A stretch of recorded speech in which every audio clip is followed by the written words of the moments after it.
में वे कुशलता पूर्वक एक स्थान से दूसरे स्थान पर आनंद भाव से आ जा सके।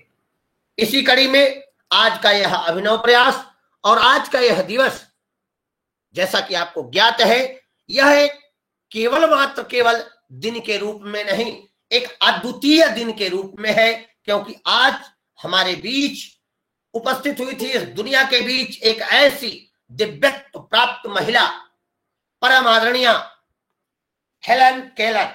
एक ऐसा नाम जो अंतरराष्ट्रीय स्तर पर एक ऐसी दिव्यांगता जिसमें उनके पूर्व यह सोच पाना भी कि कैसे जीवन यापन होगा, एक कठिनतम भाव की रचना करता था। लेकिन परम आदरणीय हेलन केलर महोदया ने यह स्पष्ट करके दिखाया कि जीवन को सुखमय जीने के लिए, जीवन को आनंदमय जीने के लिए निराशा किसी भी क्षेत्र में, किसी भी पल में, किसी भी क्षण में हमारे आसपास नहीं फटकनी चाहिए। हमें सदा आशान्वित होकर, सदा आह्लादित होकर नवीन मार्गों का अनुसरण करते हुए, नवीन मार्गों की संरचना को प्राप्त करते हुए एक नए सवेरे की तरफ, एक नए उजाले की तरफ अपने मार्ग को प्रशस्तित करना चाहिए। ऐसी दिव्यत्व महिला का आज जन्मदिन और उनके जन्मदिन का यह अद्भुत अविस्मरणीय पल, जिसमें सीआरसी लखनऊ अंतरराष्ट्रीय स्तर पर काम करने वाली संस्था, अंतरराष्ट्रीय स्तर पर डेफ ब्लाइंडनेस के लिए ख्याति लब्ध संस्थान सेंस इंटरनेशनल इंडिया के साथ आज का यह कार्यक्रम, आज का यह पल आह्लादित कर रहा है। और हमारे बीच मुख्य अतिथि के रूप में परम आदरणीय अखिल पॉल सर, एक ऐसे नाम जो दिव्यांगता के क्षेत्र में श्रेष्ठता के भाव के साथ और कर्तव्यता के भाव के साथ एक अक्षुण्ण तारे के रूप में हमारे बीच जाने जाते हैं। दिव्यांगता का भाव हो, राष्ट्रीय स्तर पर, अंतरराष्ट्रीय स्तर पर अपने भाव रखने हो, विभिन्न कमेटियों में दिव्यांगों के विचारों को, दिव्यांगों के अधिकारों को सशक्तिकृत होने के लिए मजबूती के साथ उनके लिए कानून बनाने का भाव रखना हो अथवा उनके अधिकारों की प्राप्ति का भाव रखना हो, वहां पर परम आदरणीय अखिल पॉल सर का नाम सबसे सर्वश्रेष्ठ पंक्ति में आता है। और आप उन्हीं भावों के साथ राष्ट्रीय और अंतरराष्ट्रीय स्तर पर अपनी बातों को रखते हैं और उसमें कैसे बदलाव हो, पॉलिसी मेकर डिसीजन कैसे हो, कैसे हम राष्ट्रीय अंतरराष्ट्रीय स्तर पर इस चिंतन को स्वीकार कर सके कि हमें दिव्यांगजनों के कल्याणार्थ, दिव्यांगजनों के उन्नयनार्थ और अधिक अभी कार्यों को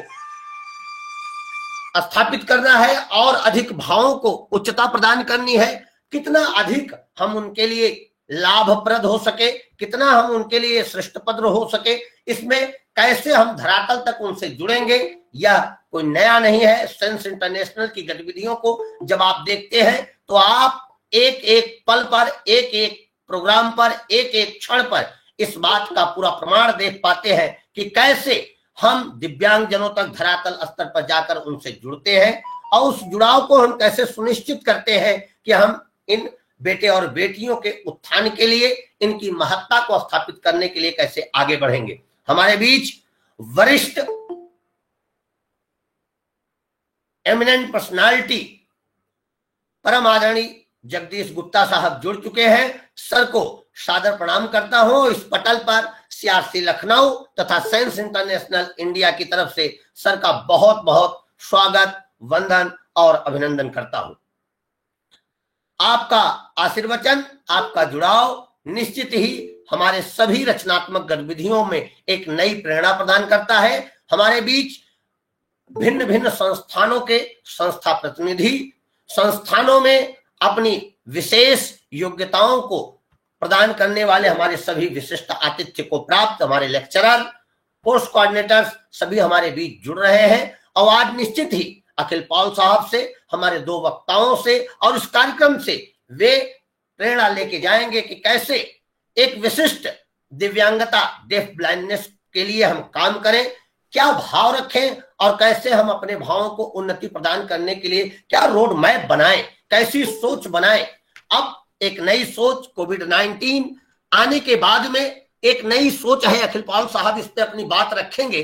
मैं तो इस क्षेत्र का बहुत छोटा विद्यार्थी हूं, लेकिन मैं एक शब्द यहां पर रखना जरूर चाहूंगा कि कोविड-19 के बाद भी अगर हम कोविड-19 काल के पहले की विधियों को, रट्टामार प्रणाली को लागू करने की तरफ बढ़ेंगे तो कहीं ना कहीं हमें इस पे विचार करना होगा। अब स्थितियां बदल चुकी हैं और बड़ी जिम्मेदारी के साथ मैं यह बात यहाँ स्पष्टतया कहूंगा। हमारे निदेशक आदरणीय श्री रमेश पांडे सर उपस्थित हो चुके हैं। सर को प्रणाम करते हुए उनकी उपस्थिति में कि सर एक स्थिति बहुत गजब की दिखाई दे रही है। हमारे स्थिति वो स्पष्ट है, मुझे इस बात को कहने में कोई गुरेज नहीं है।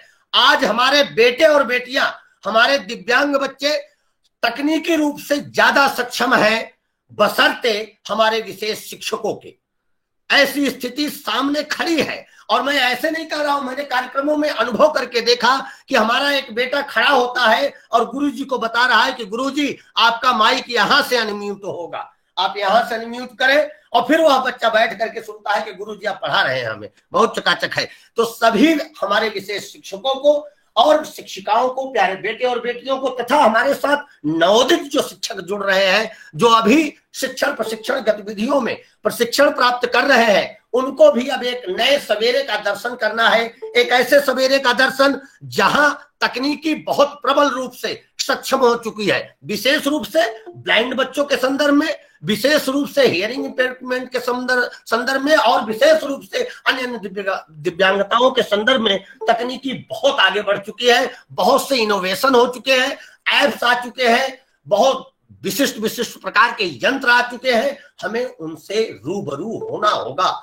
हमें उनका जागरण करना होगा। आज भिन्न भिन्न कार्यक्रमों में सर जुड़ रहे हैं, अखिल सर, हमारे निदेशक सर, और अभी यह जुड़ाव शाम 7:30, 8 या 9 बजे तक चलेगा। इस बात को हर जगह पर स्वीकार किया जा रहा होगा, स्वीकार किया जाएगा कि अब खुल करके, मुखर होकर के इस बात को स्वीकारना होगा कि तकनीकी से अगर हम पीछे रह रहे हैं तो निश्चित ही हम विशेष शिक्षा में पीछे रह रहे हैं। तकनीकी से जान बचाकर, तकनीकी का रोना रोकर अब हमें नहीं कह सकते कि हम विशेष शिक्षक हैं। विशेष शिक्षक की पहली उपायदेयता होगी तकनीकी रूप से सक्षमता, तकनीकी रूप से जुड़ाव और तकनीकी गत विधानों को स्वीकार करना। कार्यक्रम का समय 3:15 से 4:15 रखा गया है। तत्समय हमारे सभी विशिष्ट आतिथ्य को प्राप्त सभी अतिथि हमारे बीच जुड़ चुके हैं। हमारे मुख्य अतिथि आदरणीय श्री अखिल पाल सर हमारे बीच जुड़ चुके हैं। हमारे कन्वेनर आज के कार्यक्रम के श्री रमेश पांडे सर हमारे बीच जुड़ चुके हैं। आज के कार्यक्रम में पैट्रॉन की भूमिका में आशीर्वचन प्रदान कर रही आदरणीय स्मिता जयवंत मैम, सादर प्रणाम करता हूं उनको, वो हमारे बीच जल्द ही जुड़ने वाली है। आज के हमारे 2 speaker Shruti Lata Singh, advocacy officer Sense International India, हमारे बीच जुड़ चुके हैं। आदरणीय Shri Rashmikant Mishra sir, senior trainer capacity building Sense International India, हमारे बीच जुड़ चुके हैं। आज के इस कार्यक्रम को आप सभी के बीच लाने में और अपना बहुमूल्य योगदान प्रदान करने में प्रोग्राम कोऑर्डिनेटर के रूप में सीआरसी लखनऊ से परम आदरणीय Shri Rajeev Ranjan sir, assistant professor speech and hearing CRC Lucknow, और Shri Vikas Mishra sir, orientation and mobility instructor CRC Lucknow, जिनके निरंतर प्रयास से और उनके अथक प्रयास से यह कार्यक्रम आप सभी के बीच आज रखा जा रहा है, अपने स्वरूप में आया है। निदेशक सर अभी एक कार्यक्रम में व्यस्त थे, लेकिन वहां से निकलकर तुरंत बैक टू बैक आज कार्यक्रम उनके लगे हैं। मैं एक देख रहा था, एक फ्लेयर मेरे पास पहुंचा जिसमें 9 बजे तक के कार्यक्रम में अखिल सर वो अपनी जुड़ाव को समय दिया है उन्होंने। निश्चित ही यह है ऊर्जा का भाव, और यह जुड़ाव हम लोगों को एक ऊर्जा देता है कि एक कार्यक्रम के आयोजन को हम सोच करके कितना थकते हैं, कितना सोचते हैं, लेकिन सेंस इंटरनेशनल इंडिया मैं देख रहा हूं 3 से 4 सीआरसीज के साथ, भिन्न भिन्न संस्थाओं के साथ आज जैसे बैक टू बैक कार्यक्रम कर रही है, वैसे सीआरसी लखनऊ और सीआरसी लखनऊ के ऊर्जावान निदेशक श्री रमेश पांडे साहब भिन्न भिन्न कार्यक्रमों में आज अपना जुड़ाव कर रहे हैं। यह भी एक मार्ग प्रशस्तीकरण है कि कैसे हम ऑनलाइन माध्यमों का प्रयोग करते हुए एक स्थान पर रहते हुए भिन्न भिन्न स्थानों पर भिन्न भिन्न योग्यताओं को प्राप्त व्यक्तियों तक अपना जुड़ाव करेंगे।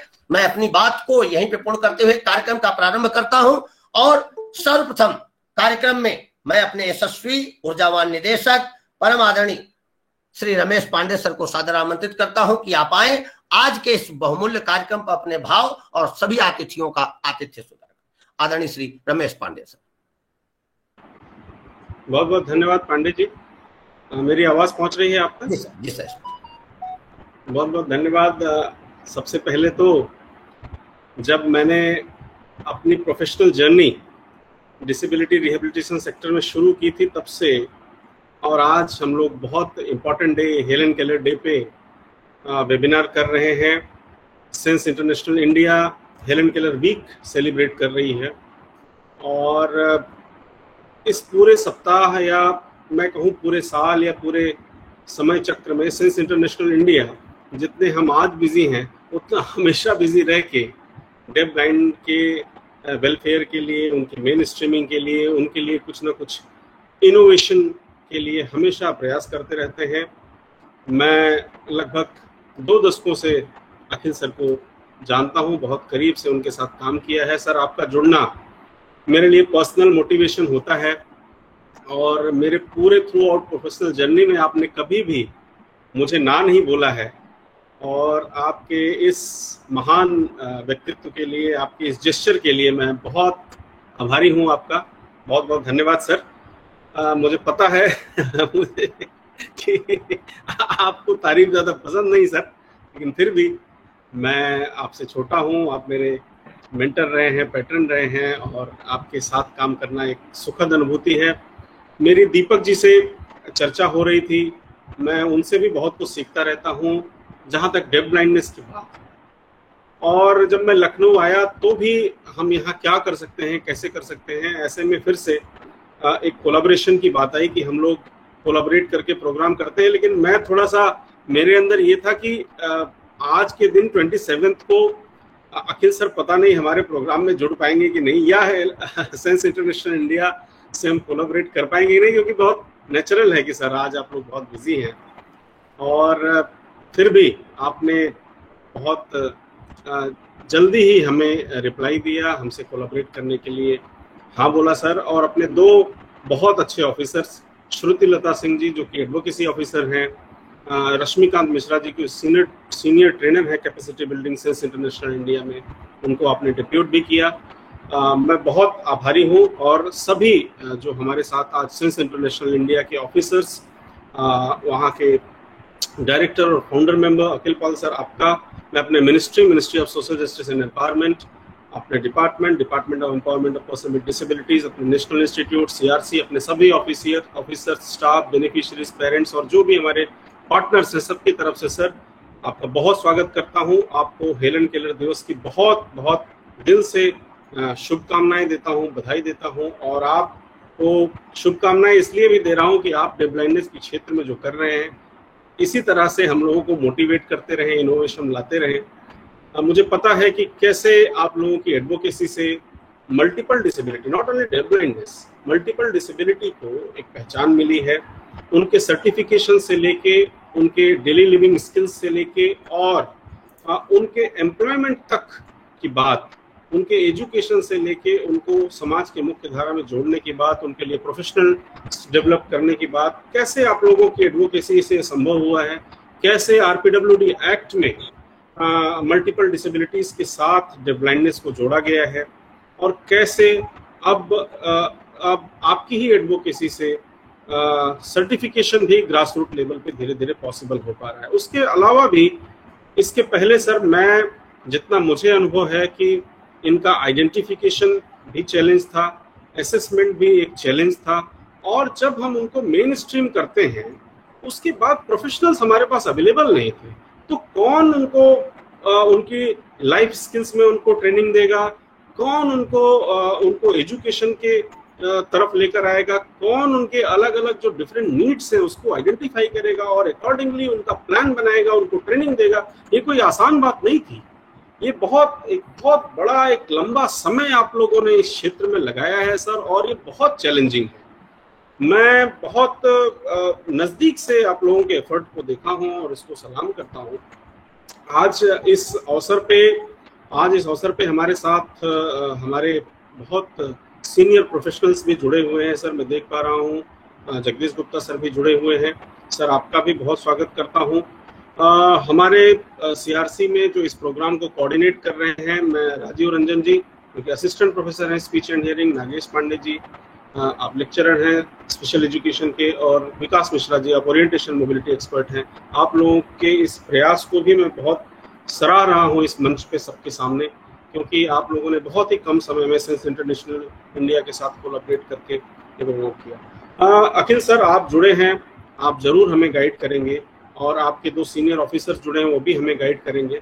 लेकिन मैं आपको बताना चाहूँ कि मैं गोरखपुर में भी था या यहाँ लखनऊ में पिछले 4-5 महीने से हूँ, और वर्चुअल मोड में हम लोगों ने पिछले कुछ महीनों में लाखों लोगों तक अपनी पहुंच बनाई है, इंक्लूडिंग मल्टीपल डिसेबिलिटीज के अलग अलग टॉपिक पे कैपेसिटी बिल्डिंग के बहुत सारे प्रोग्राम्स किए हैं। जेन्युइनली हम मानते हैं सर कि जो सेट ऑफ ह्यूमन रिसोर्स है जो अभी डेवलप हो रहे हैं या जो ऑलरेडी फंक्शनल हैं, काम कर रहे हैं, उनसे बहुत समस्याओं का समाधान हमारे देश में संभव नहीं है। फिर कैसे करेंगे? तो capacity building, networking, grass root level पे जाके प्रोफेशनल्स का, पेरेंट्स का और अलग अलग स्टेक होल्डर्स की कैपेसिटी बिल्ड करना ही हमारे पास एकमात्र साधन बचता है। और फिर अपने टेक्निकल कोलैबोरेशन में जो भी अपडेशन हो रहा है, जो भी इनोवेशन हो रहा है, उनसे उनको ओरिएंट कराना, और फिर सस्टेनेबिलिटी के साथ उनको लगातार सपोर्ट देना एक बहुत बड़ा मैकेनिज्म है सर। इससे बहुत लाभ भी हुआ, खासकर मल्टीपल डिसेबिलिटी के एरिया में।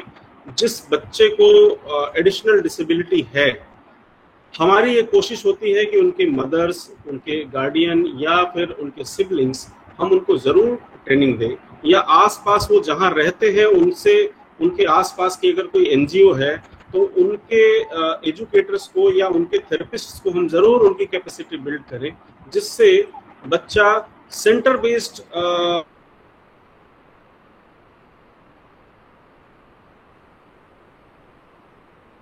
और फिर हो सकता है कि उनकी इकोनॉमिक कैपेसिटी थोड़ा उस तरह की ना कि आप 100, 200, 500 किलोमीटर ट्रैवल करके कहीं पहुंचे और फिर वहां रह के आप सर्विसेज दें।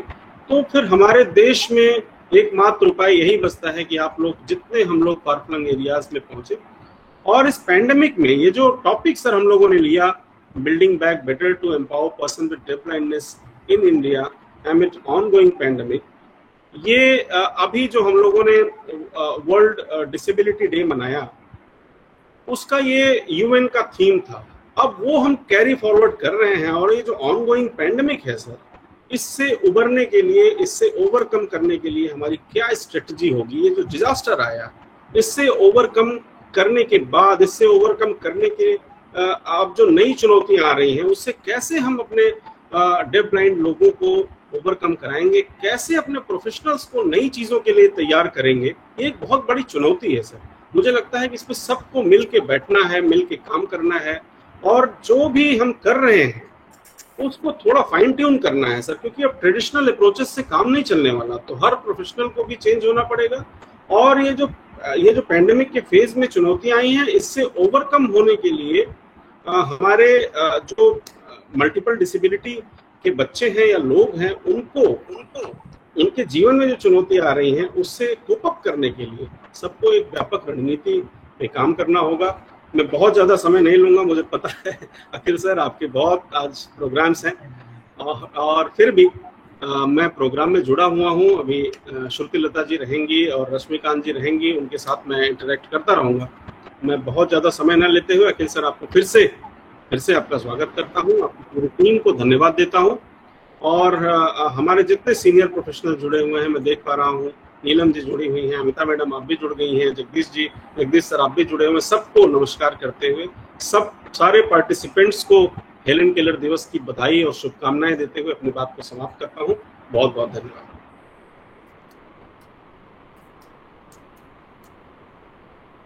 सादर धन्यवाद सर, आपका आशीर्वचन हमारी ऊर्जा का स्रोत होता है सर। अब मैं आज के कार्यक्रम के मुख्य अतिथि Shri Akhil Paul sir, director and founder member Sense International India को सादर आमंत्रित करता हूं। सर आप आए और आज के इस बहुविशिष्ट कार्यक्रम में अपना आशीर्वचन हमें प्रदान करें। आदरणीय श्री अखिल पॉल सर।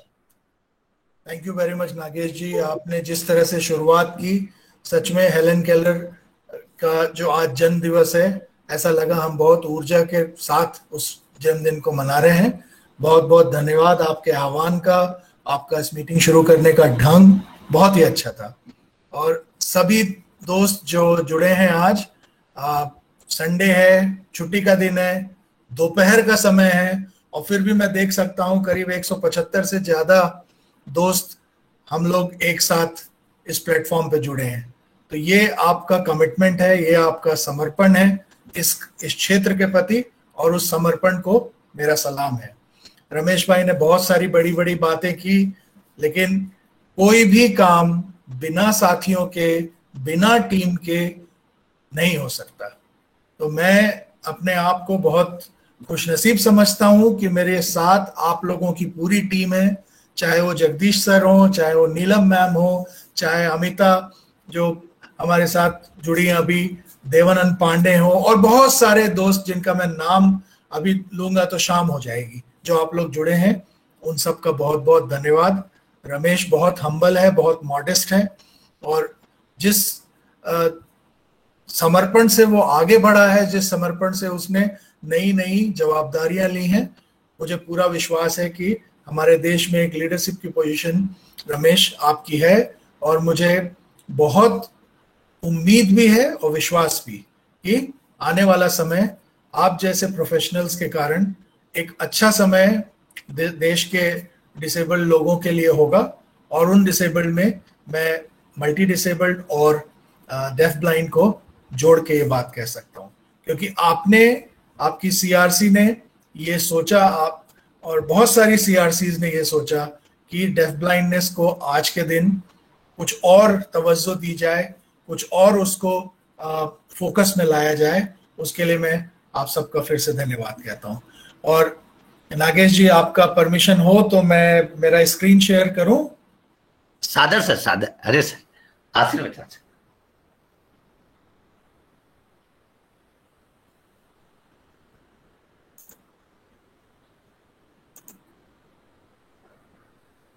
आप मेरा स्क्रीन देख सकते हैं आप? सर अभी प्रेजेंटेशन आ नहीं रही सर। एक मिनट।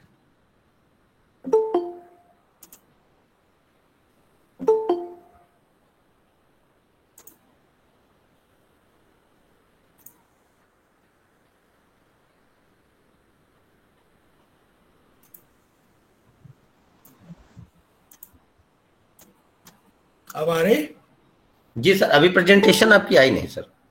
जी सर, प्रेजेंटेशन आ चुकी है सर। ओके, तो जैसा कि रमेश जी ने एक अच्छी पृष्ठभूमि दी, नागेश जी ने एक अच्छी पृष्ठभूमि दी कि ये जो कोविड चल रहा है और इस पैंडेमिक के दौरान डेफ ब्लाइंड मल्टी हैंडीकैप बच्चों का क्या हो रहा है, उसको ध्यान में रखते हुए हम आज का हेलन केलर का जो जन्मदिन है वो इस बात के लिए समर्पित करें कि आगे आने वाला समय क्या होगा।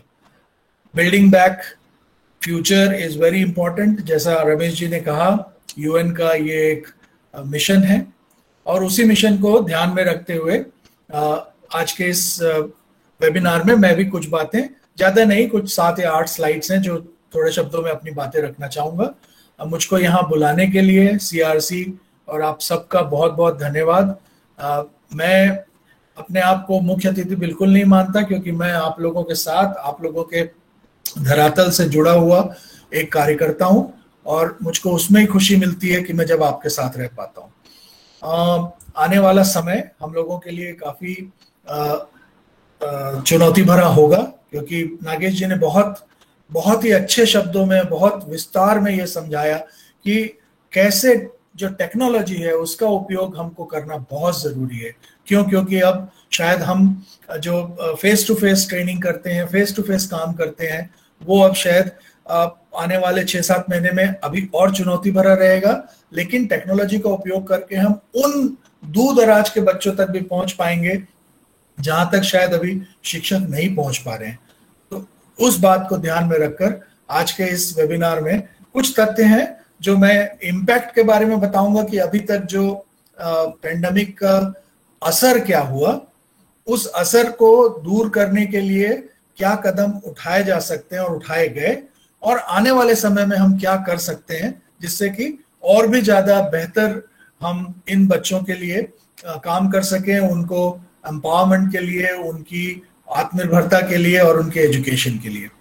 तो जो अभी तक कोविड हुआ उसका इम्पैक्ट जो रहा, आप देखिए, मैं ज्यादातर बधिरान बच्चों के विषय में बात करूंगा। उसमें जितने भी बच्चे प्रोजेक्ट्स में ज्यादा जुड़े हुए हैं, हमारे करीब 23 प्रोजेक्ट है, 60 प्रोजेक्ट हैं 23 स्टेट्स में।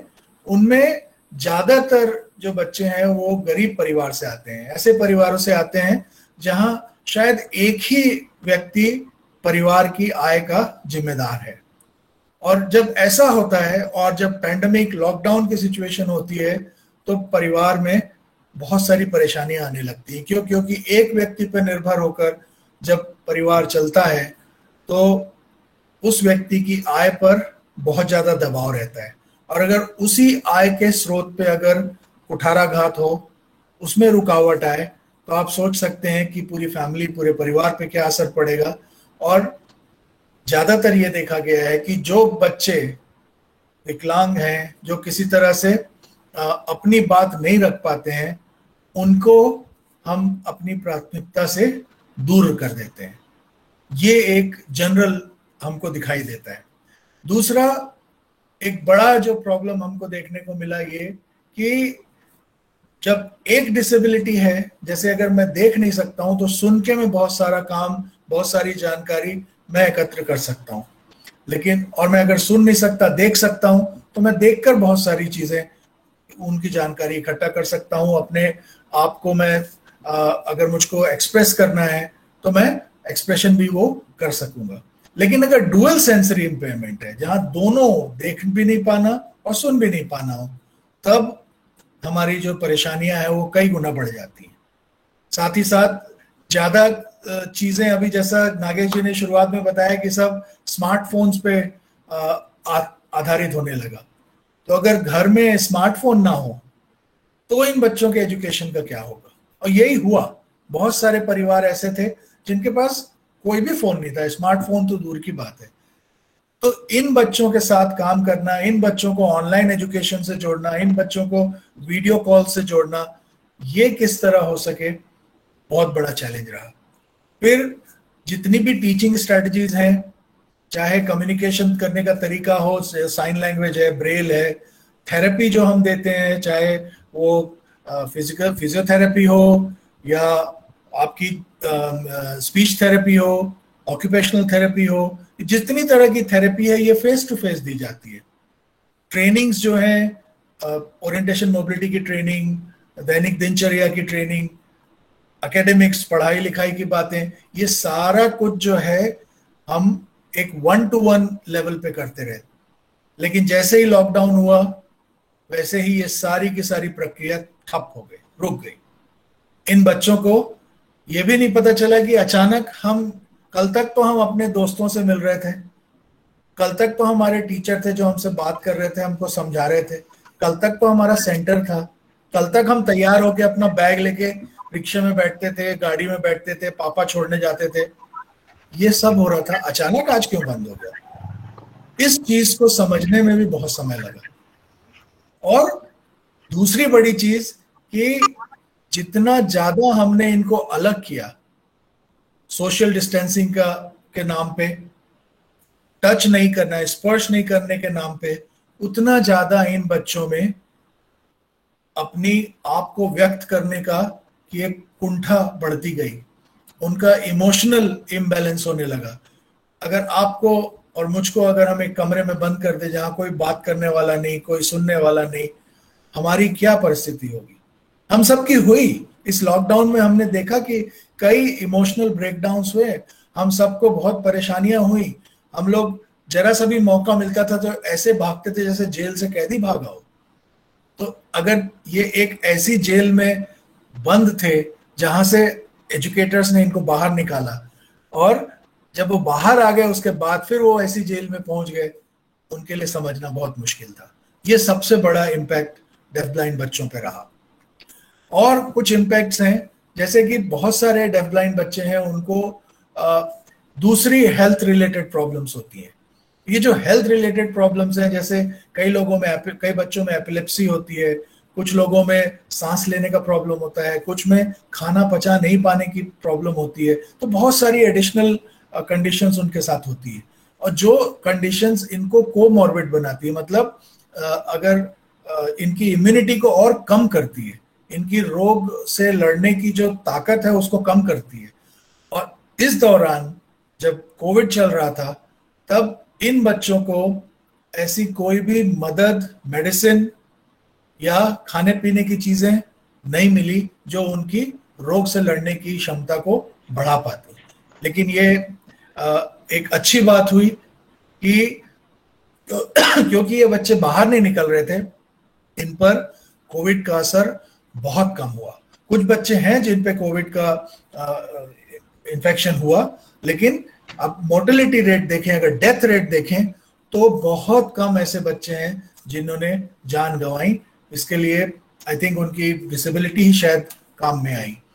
दूसरी एक और इम्पैक्ट वो है कि लॉकडाउन के कारण पेरेंट्स, परिवार में जो आय के साधन थे वो सीमित हो गए, और जब ये सीमित हुए तो बहुत सारे जो ऐसे काम होते थे जो शायद माँ बाप बच्चों को करने देते थे, वो सारे सहूलियतें खत्म सी हो गई। और पेरेंट्स के लिए भी एक बड़ा दुविधा का समय था कि अगर एक ही परिवार में एक फादर है, पिता है जो बाहर जाके काम करके पैसे ला रहे थे, या राशन की लाइन में खड़े होकर उनको राशन लाना है, उन लोगों के लिए बहुत परेशानी थी, क्योंकि उनको लगता था कि अगर हम जाएंगे और हमको इन्फेक्शन लगा, वापस आके हमारे बच्चों को लगेगा। इस कारण से भी बहुत सारे माता पिता घरों से बाहर नहीं निकले, और ये सब हम लोगों ने जो सर्वे किया उसमें ये सामने आई बातें। तब हमको पता चला कि इस कोविड से जो हम ऊपरी सतह पे देखते हैं, जो हम व्हाट्सएप यूनिवर्सिटी में देखते हैं, समाचार पत्रों में देखते हैं या न्यूज में देखते हैं, उससे बहुत नीचे जाकर बहुत सारी ऐसी चीजें हैं जो अभी हमको सॉल्व करनी है। एक और तीसरा इम्पैक्ट जो देखने को मिला वो ये कि बच्चों की जो हेल्थ और एजुकेशन से जुड़ी हुई जरूरतें थी, जो टीचिंग लर्निंग मटेरियल बनाना है, सॉफ्ट टॉयज हैं, कुछ छोटी छोटी चीजें हैं जो बच्चे के लिए जरूरी है, न्यूट्रिशन के लिए या थ्रेप्टिन की बिस्किट्स हैं, या कुछ ऐसी चीजें जिससे वो बच्चों का न्यूट्रिशन लेवल अच्छा हो, वो सारी चीजें बंद हो गई। क्यों? क्योंकि घर में फाइनेंशियल बर्डन बहुत ज्यादा हो गया, जो आर्थिक बोझ था, क्योंकि आय कम हो गई तो व्यय करने में बहुत परेशानी होने लगी, खर्च करने में परेशानी होने लगी। साथ ही पेरेंट्स, क्योंकि पहले तो सेंटर में जाता था बच्चा, स्कूल जाता था, तो उनको कम्युनिकेशन करने की कोई ज्यादा जरूरत नहीं पड़ती थी। सुबह जाके छोड़ लिए, शाम को जाके, दोपहर को जाके ले आए, खाना खिला दिए, बच्चा सो रहा है, खेल रहा है, जो हो रहा है चल रहा है। लेकिन अभी जब 24 घंटा बच्चा साथ में रहने लगा और एक बार सेंटर में जाके जब वापस आ चुका है, तो उसने तो अपनी कम्युनिकेशन डेवलप कर ली है, वो तो बात करना सीख गया है, चाहे साइन लैंग्वेज है चाहे कैसा भी। लेकिन माता पिता तो अभी तक वो सिर्फ इशारों की भाषा में जुड़े हुए थे। अब जब वो बात नहीं समझे तो बच्चा, उसमें कंफ्यूजन बढ़ा, बच्चों के बिहेवियर प्रॉब्लम सामने आने लगे, माँ बाप फोन करने लगे कि ये तो तोड़ फोड़ करता है, ये हमको काटती है, ये कोई चीज खा नहीं रही है। ये सारी चीजें सिर्फ इसलिए क्योंकि बच्चे कम्युनिकेट नहीं कर पा रहे थे और हम बच्चों से कम्युनिकेट नहीं कर पा रहे थे। एक और बड़ा प्रॉब्लम थेरेपी जो है, जैसे हम बाहर की चीजों को देखकर हमको एक स्टिमुलेशन मिलता है, हमको एक शांति मिलती है कि हाँ ये अच्छी चीजें हैं, ये ग्रीनरी है, कोई चीज खेल लिए उससे हमको, अपने फोन पे हम गेम खेलते हैं उससे हमको थोड़ा शांति मिल जाती है। एक कोई फिजिकल एक्टिविटी करते हैं जिससे कि हमारी जो एनर्जी,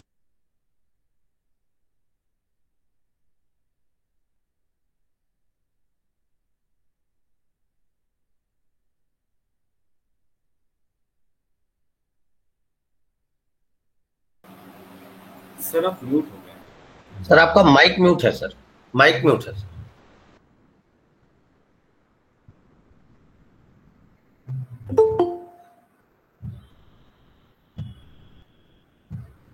माइक म्यूट है सर आपका। हाँ जी अभी हो गया? जी सर। ओके, शेयरिंग तो चालू है ना? जी सर। ओके, तो ये थेरेपेटिक सपोर्ट के नहीं मिलने के कारण बच्चों ने जो सीखे थे वो भूलना शुरू कर दिया, और भूलना शुरू किए तो अब माँ बाप उनको वो सपोर्ट नहीं दे पा रहे थे। आगे अभी भी हम इम्पैक्ट पे ही हैं कि एक बहुत बड़ी चीज जो बहुत सही भी है कि टच अब नहीं करना है, क्योंकि ये वायरस स्पर्श से फैलता है। हमने सबने ये मान लिया। अब लेकिन एक चीज, जो डेफ ब्लाइंड बच्चा है वो तो सब कुछ टच से सीखता है, चाहे वो बात करना हो, इन्हें बोलना हो या सुनना हो, या किसी वस्तु के बारे में जानकारी इकट्ठा करना है, वो स्पर्श से ही करता है। अब स्पर्श ही अगर मना हो गया तब तो ये बच्चा एकदम एकाकी हो गया, कुछ नहीं है इसके पास, फिर सिर्फ अपने बदन को छू सकता है, अपने आसपास जो चीजें हैं वो छू सकता है, और कोई दूसरा इसको स्पर्श कर नहीं रहा है, टेक्टाइल साइन लैंग्वेज हो नहीं रही है। ये एक और प्रॉब्लम हुआ। फिर जब स्कूल में थे, सेंटर में थे, या जब होम बेस्ड एजुकेशन में टीचर आते थे तो एक कैलेंडर बॉक्स रहता था, उसमें पहले आने के साथ ही क्या काम करना है, दूसरा क्या काम करना है, तीसरा क्या काम करना, बहुत स्ट्रक्चर्ड इनका दिन होता था स्कूल में, सेंटर में या होम बेस्ड प्रोग्राम में। अचानक सब कुछ ऑनलाइन हो गया। अब बच्चे को मालूम नहीं कि अभी क्या, मैं छू नहीं सकता, मैं कुछ नहीं कर सकता, मेरे से बात करने वाला मुश्किल है। तो ये सपोर्ट जो है, जब टीचर अवेलेबल है या जब नेटवर्क अवेलेबल है तब ये सपोर्ट मिलने लगा। अब उसको ये समझ में नहीं आ रहा है कि कैसे करूं। पहले तो मेरे को 2-3 घंटे मेरे पास एक्टिविटी होती थी।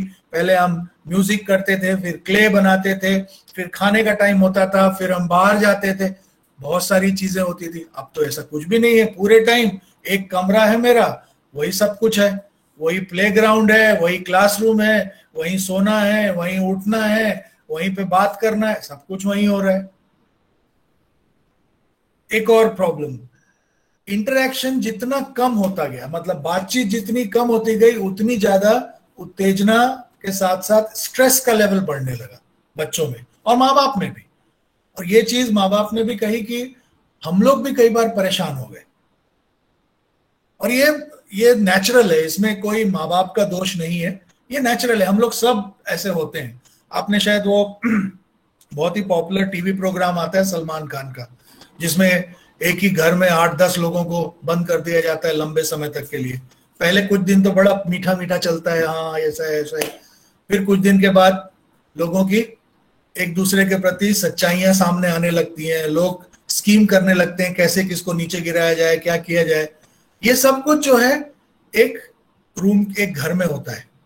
अब जब यही सिचुएशन जब हमारे बच्चों के पास आती है, उनके पास तो एक्सप्रेस करने को भी कुछ नहीं है, जिनसे उनको बात करना वो भी नहीं है, तो उनकी एंजाइटी कि क्या होने वाला है आगे, 1 घंटे के बाद क्या होने वाला है, मैं ऐसे क्यों बैठा हूं, मेरे पास कोई बात करने की क्यों नहीं है, ये सब उनके पास कोई बताने वाला नहीं। इसके कारण उनका बिहेवियर बदला, उनमें डिप्रेशन आने लगा, खाना बंद कर दिए, बहुत सारे प्रॉब्लम्स। इसके अलावा क्योंकि हमारे बच्चे कोई काम करके सीखते हैं, एक्टिविटी बेस्ड लर्निंग उनमें ज्यादा होती है। ये एक्टिविटी बेस्ड लर्निंग तभी होगी जब कोई एक्टिविटी होगी, जब कोई काम होगा, कोई क्रिया होगी। जब क्रिया हो ही नहीं रही है, ऑनलाइन क्लास चल रही है, तो धीरे धीरे जो कंसेप्चुअलाइजेशन और जो सीखने की प्रक्रिया है वो भी धीमे होने लगती है।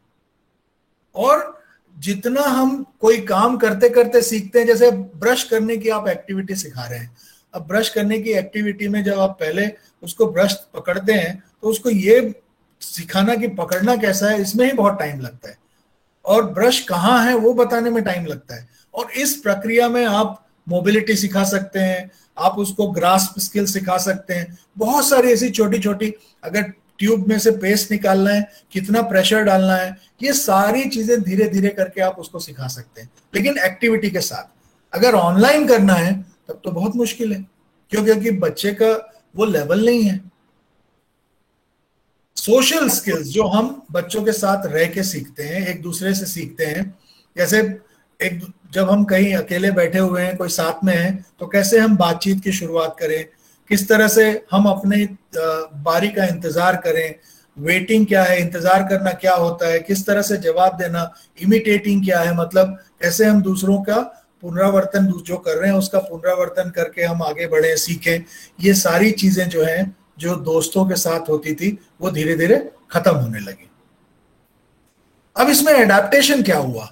3 स्लाइड्स हैं, इसके बाद मुझे समय का अंदेशा है, तो 3 स्लाइड्स हैं। एक तो ये कि सबसे पहले ऑनलाइन ट्रेनिंग मैकेनिज्म शुरू हुई, और नागेश जी ने बहुत अच्छी बात की कि जो हम अभी कर रहे हैं उसी को हम सिर्फ एक वीडियो कैमरे के सामने बैठ के अगर बोलते जाएं या लाइव बोलते जाएं तो वो ऑनलाइन ट्रेनिंग नहीं हो जाती। उसमें बहुत सारी चीजें हैं, और अभी एनसीईआरटी ने एक बहुत अच्छी अपनी एक रिसर्च के बाद उन्होंने एक पब्लिकेशन निकाला है कि किस तरह से टीचिंग मटेरियल को ऑनलाइन कन्वर्ट किया जा सके। जब भी आपको मौका मिले जरूर वेबसाइट पे देखिए, और उसके अभी वर्कशॉप भी होने शुरू हो गए ऑनलाइन, प्लीज अटेंड करिए, बहुत सीखने को मिलेगा। तो ये ऑनलाइन ट्रेनिंग मैकेनिज्म एक एडेप्टेशन था कि किस तरह से हम बच्चों तक पहुंच सकें, उनके माता पिता के द्वारा, बड़े भाई बहनों के द्वारा।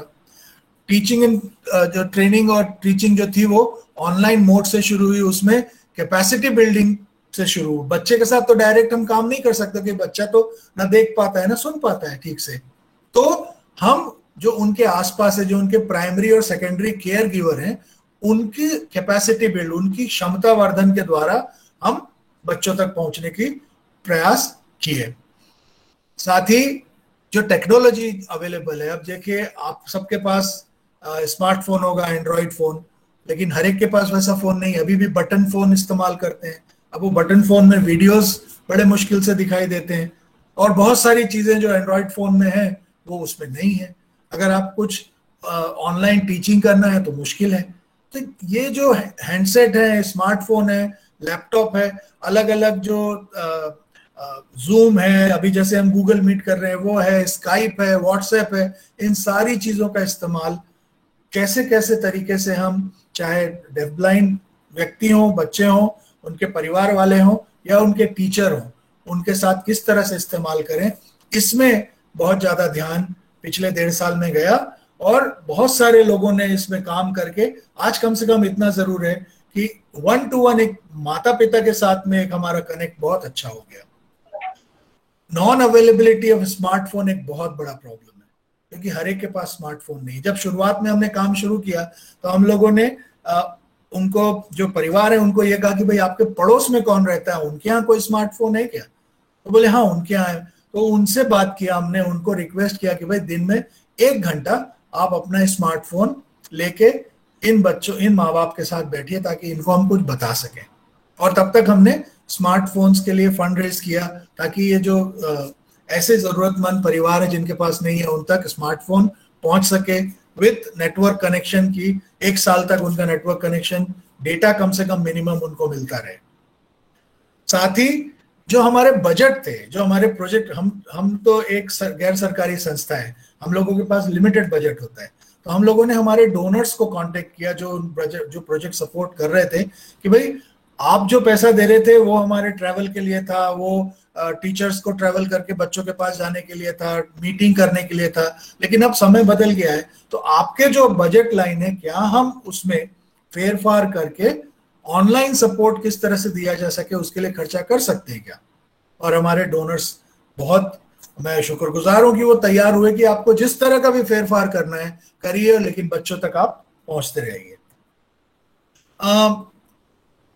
और भी आगे बढ़ते हुए किस तरह से हम अवेयरनेस क्रिएट कर सकते हैं इन बच्चों के लिए, पर्टिकुलरली पैंडेमिक सिचुएशन में, तो उसके लिए वीडियो हमको बनाना है साइन लैंग्वेज में, इसलिए क्योंकि जिन बच्चों को थोड़ा दिखाई देता है वो कम से कम अपने आप देख के सीख सकें, माँ बाप जो हैं वो आपके वीडियो को देख के सीख सकें।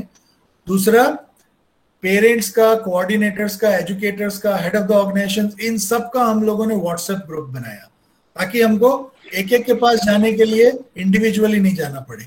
एक ग्रुप में रहेंगे जिसमें हम ट्रेनिंग मॉड्यूल दे सकते हैं, जिसमें हम वीडियोस अपलोड कर सकते हैं। इस तरह से हम लोगों ने व्हाट्सएप ग्रुप बनाए, जो आप लोग भी करते होंगे, कर रहे होंगे।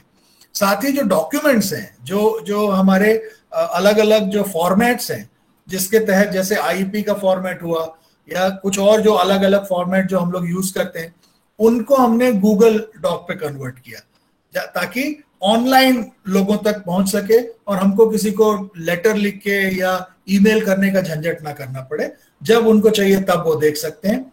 इस तरह का हमने एडेप्टेशन आगे जाते हुए हमने ये किया है। ये एक छोटा सा एग्जांपल है किस तरह से डॉक्यूमेंट जो है वो उन लोगों तक पहुंच सकता है जो पढ़ना जानते हैं, लेकिन जो पढ़ना नहीं जानते उनके लिए हमको डायग्रामेटिक ग्राफिक रूप में आना जरूरी है। तो ये एक छोटा एग्जांपल है। और इसके अलावा एक बहुत बड़ी चीज जो हमने सीखी वो ये कि बहुत सारे लोग सामने आकर मदद नहीं मांगते हैं, उनमें झिझक होती है और उस झिझक को हमको समझना जरूरी है। हम लोग अपनी तरफ से जाकर हमने उनके दरवाजे खटखटाए कि भाई आपके बच्चे के लिए हम लेके आए, ये नहीं कहा कि आपके परिवार के लिए लेके आए। इस तरह से हम करीब 1700 फैमिलीज तक पहुंच सके, जिनको हमने पिछले 6-7 महीने, मतलब 7 महीनों में कई बार हमने सपोर्ट किया है ताकि उनको राशन मिल सके और उनको कुछ सहायता मिल सके।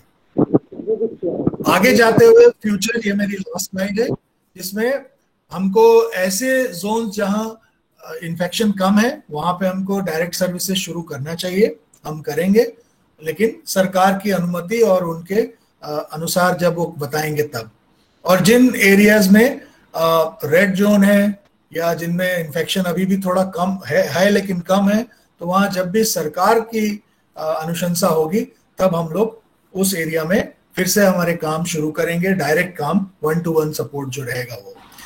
कैपेसिटी बिल्डिंग का काम हम लोग चालू रखेंगे। अब हम लोगों ने ये एक निर्णय लिया है क्योंकि एक बहुत अच्छी चीज हुई इस पेंडेमिक में, बहुत सारी तकलीफ हुई, बहुत परेशानी हुई, नुकसान हुआ, लेकिन एक अच्छी चीज हुई कि घर में जो एक इंसान होता है ना, जिसको बाप बोलते हैं, पुरुष, जो फादर है, वो अब इन बच्चों के एजुकेशन में काफी इंटरेस्टेड हो गए, काफी इन्वॉल्व हो गए। क्यों हुए वो नागेश जी का पहला प्रश्न, जो पहली चीज उन्होंने कही वो स्मार्टफोन तक टेक्नोलॉजी। जो बेस्ट टेक्नोलॉजी किसके पास रहेगी? जो घर का आदमी है। माँ के पास थोड़ी ना आएगा फोन, है कि नहीं? तो हमने फादर्स को कैच किया कि भाई आपके पास फोन है ना, चलिए आप बैठिए बच्चे के साथ में, आपको फोन हैंडल करना आता है। इस तरह से पिछले 1.5 साल में फादर्स जो हैं, पिता जो हैं, वो अब बच्चों के साथ ज्यादा इन्वॉल्व हो रहे हैं और ये एक बहुत बड़ा रिसोर्स है। इस रिसोर्स को हम आगे फ्यूचर में और भी ज्यादा अच्छे से दोहन करने का हमारा प्लान है। जब सेंटर भी शुरू हो जाए तो भी हम ये जो शॉर्ट पैकेजेस हैं, मॉड्यूल्स हैं ऑनलाइन, ये हम चालू रखेंगे, ताकि जो रमेश जी कह रहे थे कि हमारे पास इतने स्टाफ नहीं होता, ट्रेन ह्यूमन रिसोर्स नहीं होता, ये एक जरिया है जिससे हम और ट्रेन ह्यूमन रिसोर्स पैदा कर सकते हैं। और इसलिए हम लोगों ने छोटे छोटे मॉड्यूल बनाए हैं, 3-3 महीने के, 1-1 महीने के, पेरेंट्स के लिए, एजुकेटर्स के लिए, साइन लैंग्वेज सीखने के लिए 3 महीने का मॉड्यूल। इस तरह से बहुत सारे ऑनलाइन मॉड्यूल्स कर रहे हैं ताकि ज्यादा से ज्यादा लोग सीख सकें। और टेक्नोलॉजी और इंटरनेट का इस्तेमाल बहुत जरूरी है कि हम जितने ज्यादा तक लोगों तक पहुंचा सके, बहुत अच्छा है। क्यों? क्योंकि कुछ नुकसान है इसका, कुछ लोग गलत फायदा भी उठाते हैं टेक्नोलॉजी की, वो अलग बात है, लेकिन मेजॉरिटी ऑफ पीपल जो जिनको जरूरत है, बहुत जरूरी है कि उन तक टेक्नोलॉजी पहुंचे। और अभी कुछ दिन पहले ह्यूमन राइट्स लॉ नेटवर्क ने अपने नेशनल लेवल पे वर्कशॉप्स किए, उसमें उन्होंने पब्लिक इंटरेस्ट लिटिगेशन लगाने का प्लान किया है हर राज्य सरकार और केंद्र सरकार के ऊपर, कि हर गांव में जहां मोबाइल फोन पहुंच रहे हैं वहां अच्छी टेक्नोलॉजी वाला नेटवर्क अवेलेबल हो, ताकि इन बच्चों का एजुकेशन जो अभी तक पिछड़ा हुआ है वो और अच्छे से हो सके। और साथ ही ऐसे परिवार जिनके पास फोन नहीं है या बेसिक फोन है लेकिन एंड्रॉइड नहीं है, उनको कम से कम बेसिक एंड्रॉइड फोन मुहैया कराए, हर फैमिली में एक एक। ये एक लिटिगेशन शुरू होने वाला है ताकि कुछ लोगों तक ये फायदा जरूर पहुंचे।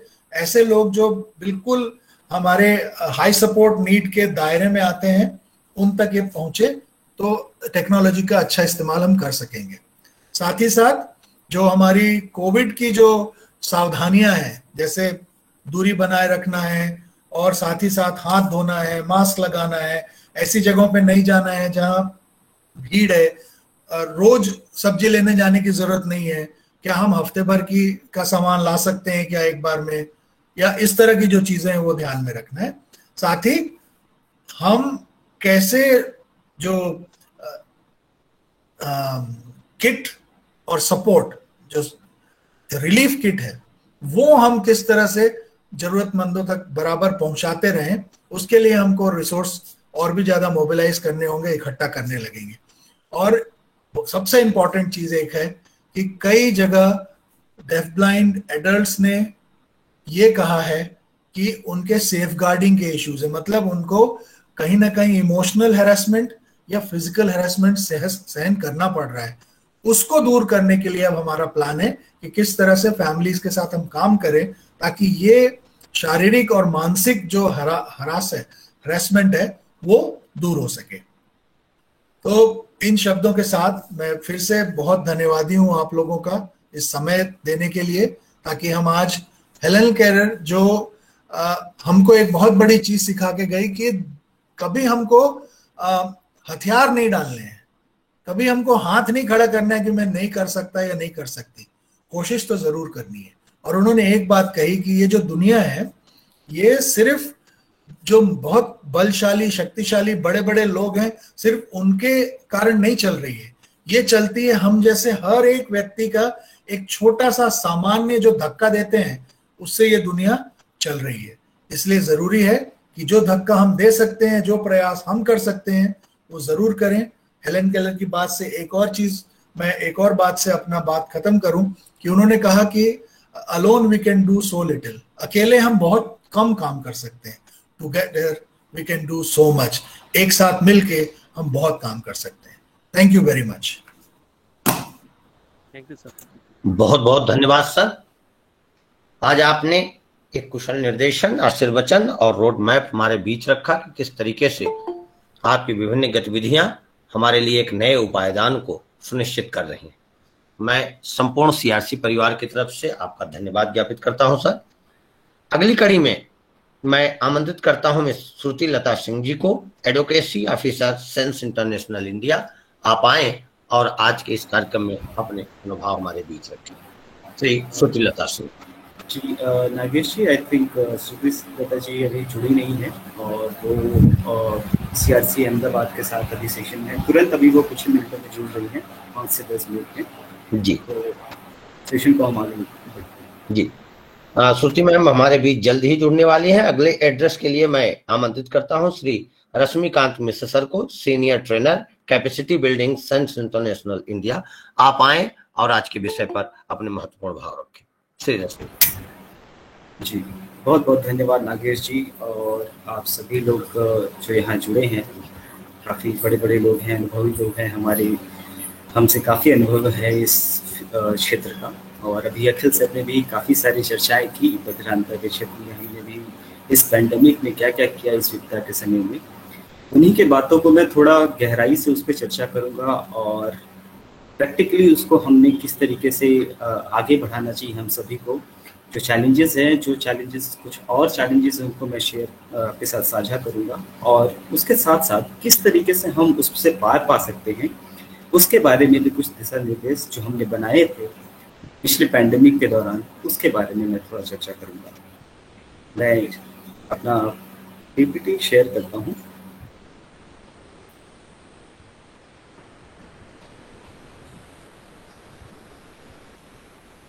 आशा करता हूँ कि मेरी पीपीटी आप सबको दिख रही होगी। सर प्रेजेंटेशन आ रहा है सर आपको? जी जी, धन्यवाद। जैसा अभी सर ने बताया, काफ़ी सारी चीज़ें बताई जिसमें बधिरांत व्यक्ति कौन कौन से समस्याओं से गुजरता है, बहुत सारी समस्याएं उनके साथ होती हैं। तो सबसे पहले हम जानते हैं कि उनके वास्तव में जनसंख्या क्या है अभी के समय में। अगर हम पूरी पॉपुलेशन देखें, पूरी जनसंख्या देखें कि देश के पिछले जो हमारी जनगणना हुई थी, अब आने वाले 10 साल गुजर चुके हैं उसको, और नवंबर में हमें 10 साल बाद फिर से इस वर्ष जनगणना होनी थी, तो करीब जो कुल जो जनसंख्या है देश की करीब 1.21 बिलियन के हिसाब से है, करोड़ के देखा जाए तो। साथ ही जो पर्सन विद डिसेबिलिटी की बात जब करते हैं, 26.8 बिलियन जो लोग हैं जिनको किसी न किसी प्रकार की विकलांगता है, जैसा आप अभी 2016 के जो विकलांगता अधिकार अधिनियम देखते हैं उसमें 21 प्रकार की विकलांगताओं के बारे में चर्चा की गई। उसी रेखा में देखें हम आगे बढ़ते हैं तो जब बहुविकलांगता की बात करते हैं तो करीब 2.2 मिलियन जो लोग हैं जिनको बहुविकलांगता है। और साथ ही जब हम पूर्ण बधिरांता के बारे में बात करते हैं तो करीब हम 0.5 मिलियन, इसका अर्थ है कि 5 लाख लोग ऐसे हैं अनुमानतः है जो बधिरांता से ग्रसित है, उनको बधिरांता है। तो ये कुछ सूचनाएं हैं, कुछ अंक हैं जो आपके साथ में शेयर करना चाहता था। तो हम यहाँ हमको ध्यान रखना है पड़ेगा कि ये जनसंख्या जो है 5 लाख जो जनसंख्या है वो काफी बड़ी जनसंख्या होती है। अगर थोड़ी बधिरांता के बारे में और विस्तार से समझने की कोशिश करें, जैसा अभी अखिल सर ने पिछले सेशन में बोला कि 2 विकलांगताएं, 2 हमारी प्रमुख जो संवेदी क्षमता है, जो इंद्रियां हैं हमारी, वो प्रभावित हो जाती है, जो है देखने और सुनने की।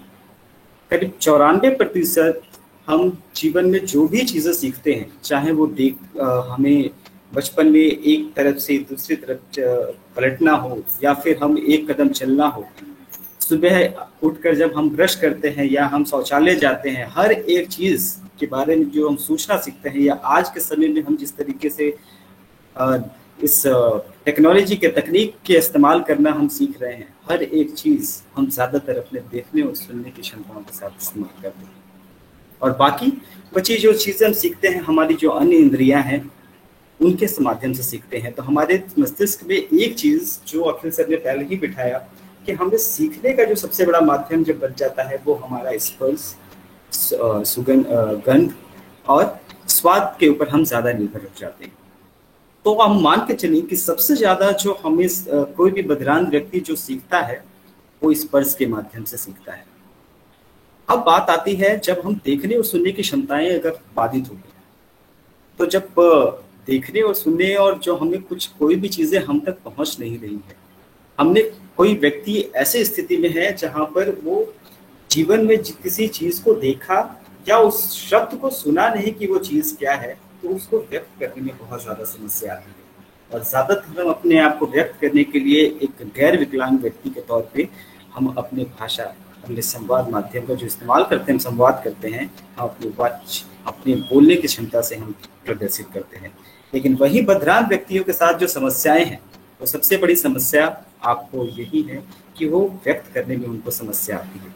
तो ज्यादातर वो जब संवाद करते हैं, जब संप्रेषण करते हैं, तो वो स्पर्श के माध्यम से संप्रेषण करते हैं। और ऐसा ये भी नहीं है कि सिर्फ वो स्पर्श के माध्यम से, बहुत सारे ऐसे बधिरांत व्यक्ति होते हैं जिनको थोड़ी देखने और सुनने की क्षमता भी होती है, तो या फिर दोनों में से कोई एक क्षमता होती है कि कुछ हद तक कुछ वो अपने सुनने की क्षमता और देखने की क्षमता को इस्तेमाल कर सकते हैं। लेकिन अब मैं जैसे ही बात करूं, जब पूर्णतः उनको देखने और सुनने की समस्या हो, तो ऐसी स्थिति में आप अगर समझने की कोशिश करें ये दुनिया क्या है। एक छोटी सी चीज कि अगर आप, एक छोटा बच्चा दुनिया को समझने के लिए जिस तरह से हर चीज को मुंह में लेकर वो रखता है, मुंह में लेकर जाता है, मुंह में डालकर उस चीज को समझने की कोशिश करता है कि वो क्या है, जब तक उसको ये संकल्पना उसमें नहीं आती कि उस वस्तु का प्रयोग क्या है। जैसे मैं उदाहरण के लिए बताऊं, आज के समय में कि अगर मास्क है, आप मास्क देखते हैं जो हम लगाते हैं मुंह के ऊपर पट्टी, अपने नाक और मुंह को ढकने के लिए, आखिर क्या है उसका मतलब? एक छोटे बच्चे के लिए कोई मतलब नहीं, वो सोचेगा कि ये खिलौना है।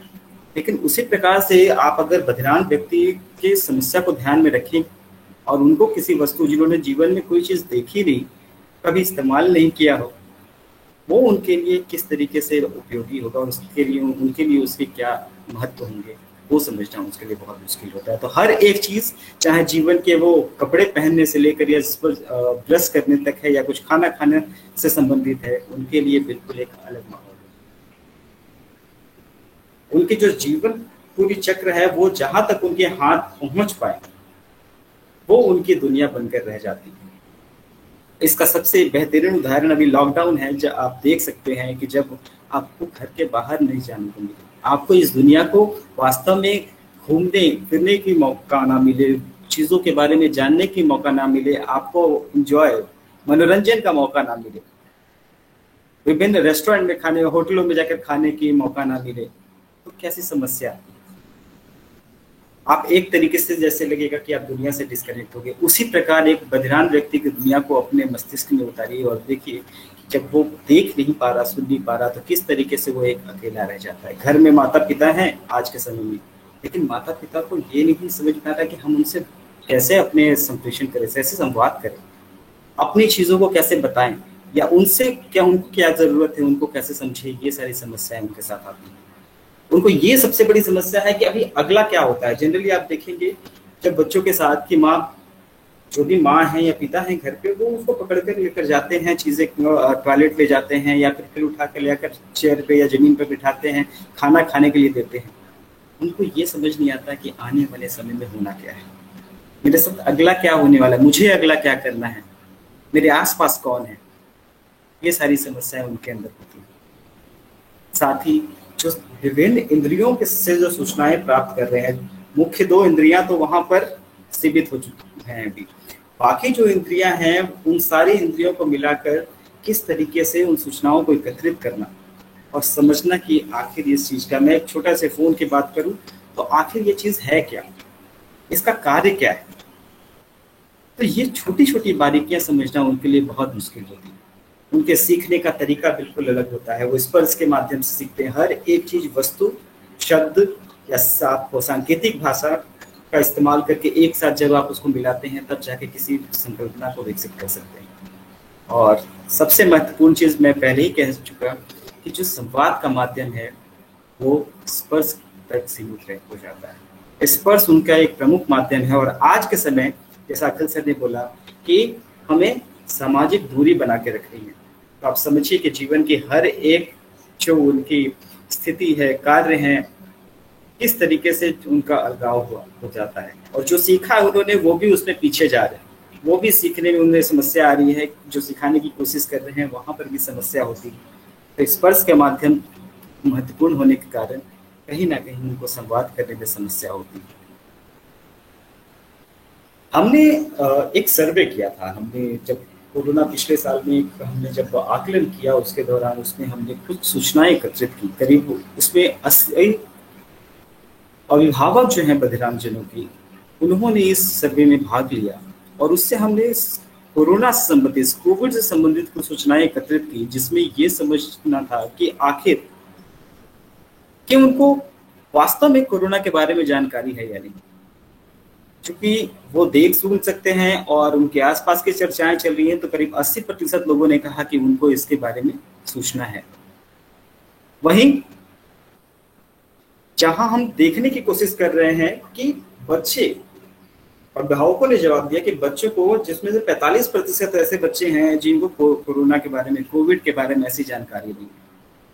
80% बच्चे ने ऐसे संकेत दिए हैं उनके अभिभावक के हिसाब से कि जिनको किसी न किसी प्रकार की व्यवहारिक समस्याएं हुई, किसी प्रकार की उनको दिक्कतों का सामना करना पड़ा है। और साथ ही 65% ऐसे लोगों ने एक्सप्रेस किया है, ऐसे अपनी इच्छा जाहिर की, उनको थोड़ी इसमें प्रशिक्षण की जरूरत है। कोरोना काल में किस तरीके से बच्चे के साथ काम करना है, कैसे हम बच्चों को समझाएं कि कोरोना में क्या चल रहा है, बाहर क्या चल रहा है, मास्क पहनना है, सैनिटाइजर इस्तेमाल करना है, हम क्यों हाथ धो रहे हैं, तो ये सारे सवाल उनके सामने खड़ी हो रही है। तो इसके लिए उनको प्रशिक्षण की आवश्यकता है। साथ ही जब हम यही सवाल पर, जब बधिरांग व्यक्तियों के साथ हमने जब पूछा, उनसे उनके व्यवहारिक और समस्याओं से संबंधित कुछ चीजें हमने उस सर्वे में की थी, तो ज्यादातर ऐसे जो बधिरांग व्यक्ति थे उन्होंने ये दर्शाया, 30% बधिरांग व्यक्तियों ने, कि उनको किसी न किसी प्रकार की स्वास्थ्य संकट समस्याएं हैं और संवाद में उनको समस्या आ रही है। उनको डिप्रेशन की समस्या आ रही है। 20% लोगों को अवसाद की समस्या थी। 15% बच्चे और व्यक्ति ये दर्शाया उन्होंने कि उनको किसी न किसी तरीके से उनको फिजिकल अब्यूज हो रहा है, शारीरिक शोषण का शिकार होना पड़ रहा है। कई बार होता है ऐसा, घर में बहुत सारे फ्रस्ट्रेशन होते हैं, हो सकते हैं उनके चैलेंजेस। खान पान, पोषण की समस्या दर्शाई है करीब 10% बच्चों में। आपको मैं ये चीज जो डेटा बता रहा हूँ, मैं इसमें बता दूं कि इसमें से 83% ऐसे बधिरान व्यक्ति थे जो 25 साल से कम उम्र के थे। अब इमोशनल अब्यूज एक बहुत बड़ी जो शोषण है भावनात्मक रूप से, वो भी एक बड़ी चीज हो जाती है कि कभी कभी एक बच्चे की तरफ ध्यान न देने से दूसरे बच्चे की तरफ ज्यादा ध्यान देना है। इस बच्चे के बारे में बाद में सोचेंगे, पहले इनका क्लास है या इनके से अभी ऑनलाइन क्लास चल रही है या इनको जरूरत है। परिवार में दूसरे सदस्य को ज्यादा महत्व दिया जा रहा है, इनको नहीं दिया जा रहा है। और साथ ही 10% ऐसे भी बच्चे थे जिनको सिर्फ थोड़ा ही जानकारी थी कि कोरोना क्या होता है, कोविड के बारे में उनको बहुत ज्यादा सूचनाएं नहीं थी।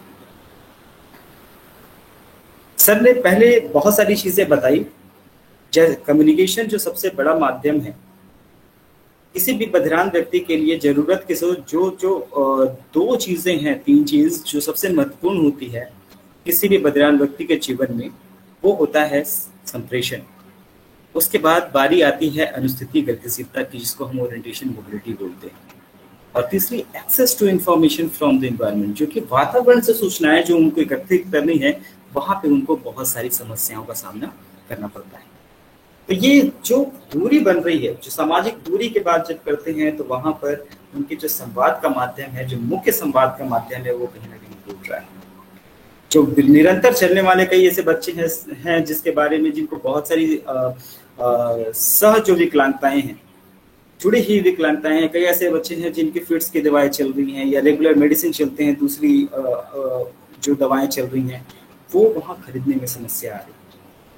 जो रेगुलर चेकअप हॉस्पिटल में जाते हैं, आप सब जानते हैं कि हॉस्पिटल में आपको कोविड पेशेंट को ज्यादा प्राथमिकता दी जा रही थी और नॉर्मल जो पेशेंट थे उसमें उतना ध्यान नहीं दिया जा रहा था, उनको रोक कर रखा गया था। तो ये समस्या एक बड़ी समस्या थी। न्यूट्रिशनल सपोर्ट, जब पोषण की समस्या आने लगी, आपको मेडिकल इक्विपमेंट एक्सेसिबल नहीं थे। अगर बहुत सारे ऐसे करीब 30 जैसे ऐसे व्यक्ति थे, बधिरान व्यक्ति, जिनको कोरोना हुआ, कोविड हुआ उनको, लेकिन जिनको थोड़ा दिखता था उस या थोड़ा सुनाई देता था, वो व्यक्ति आपको मेडिकल इक्विपमेंट जैसे थर्मोमीटर हो गए या फिर दूसरे मास्क हो गए या फिर आपको ऑक्सीमीटर है, उसका इस्तेमाल तो कर सकते थे। लेकिन जो बिल्कुल देख नहीं पा रहे थे, एटलीस्ट सुन सकते थे, लेकिन वहां पर कहीं ना कहीं आपको ऑक्सीमीटर और थर्मोमीटर काम नहीं किया, एक्सेसिबल नहीं था, वो सुगम नहीं था कि वो स्पर्श के माध्यम से समझ सके या एक ऑडिटरी फीडबैक मिल सके। सुनकर कोई आवाज होती कि हाँ आपकी इतनी लेवल है, या आप स्पर्श के माध्यम से कुछ ऐसा माध्यम होता जिसे समझ में आता। क्योंकि मैं इस पॉइंट को इसलिए इंगित कर रहा हूँ, इस बिंदु को, क्योंकि 8 ऐसे भी, एक सर्वे के अनुसार कि 8 ऐसे भी बधिरान व्यक्ति थे जिनकी सहायता के लिए कोई नहीं था और वो हॉस्टल में थे। उनके संवाद का माध्यम बहुत ही ज्यादा सीमित था। थेरेपी, बहुत सारे बच्चे हैं जिनको फिजिकल थेरेपी की जरूरत पड़ती है। रेगुलर फिजिकल थेरेपी चल रही है, आपको फिजियोथेरेपी सर्विसेज लेनी है, वो वहां पर प्राप्त नहीं कर पाए। तो जो बच्चे खड़े हो सकते थे, चल सकते थे, वहां वो बच्चों में धीरे धीरे वो जो परिवर्तन था, जो उनमें आगे बढ़ रहे थे, वो बच्चे कहीं ना कहीं पीछे आगे चले गए। शिक्षक घर में कुछ सिखा रहे हैं, जैसे ऑनलाइन सुविधाएं चल रही हैं, ऑनलाइन जो एजुकेशन चल रही है, अभी स्कूल में आ रहे हैं बच्चे, सारी चीजें सीख रहे हैं। जैसा अखिल सर ने आपको बताया कि स्कूल में बच्चे सीख रहे हैं, वो कैलेंडर सिस्टम इस्तेमाल कर रहे हैं, दूसरे बच्चों के साथ मेलजोल बढ़ा रहे हैं, साइन लैंग्वेज सीख रहे हैं, सांकेतिक भाषा सीख रहे हैं शिक्षक के माध्यम से, वो वहां सीखने में उनको समस्या आ रही है। परिवार के जो सदस्य हैं वो किसी और माध्यम का उपयोग करते हैं। वही जब शिक्षक सिखाने के लिए इस्तेमाल करता था विद्यालय में, उसका माध्यम कुछ और होता था और साइन लैंग्वेज इस्तेमाल करता था, सांकेतिक भाषा।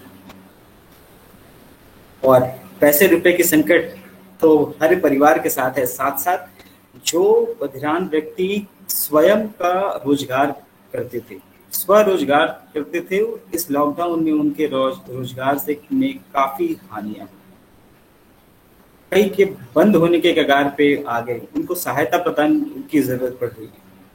और इस डिजिटल युग में आप देखें, आपको आंखें, जो बधिरान व्यक्ति थोड़ा देख सकता था, उनकी आंखों पे और जोर पड़ रहा है।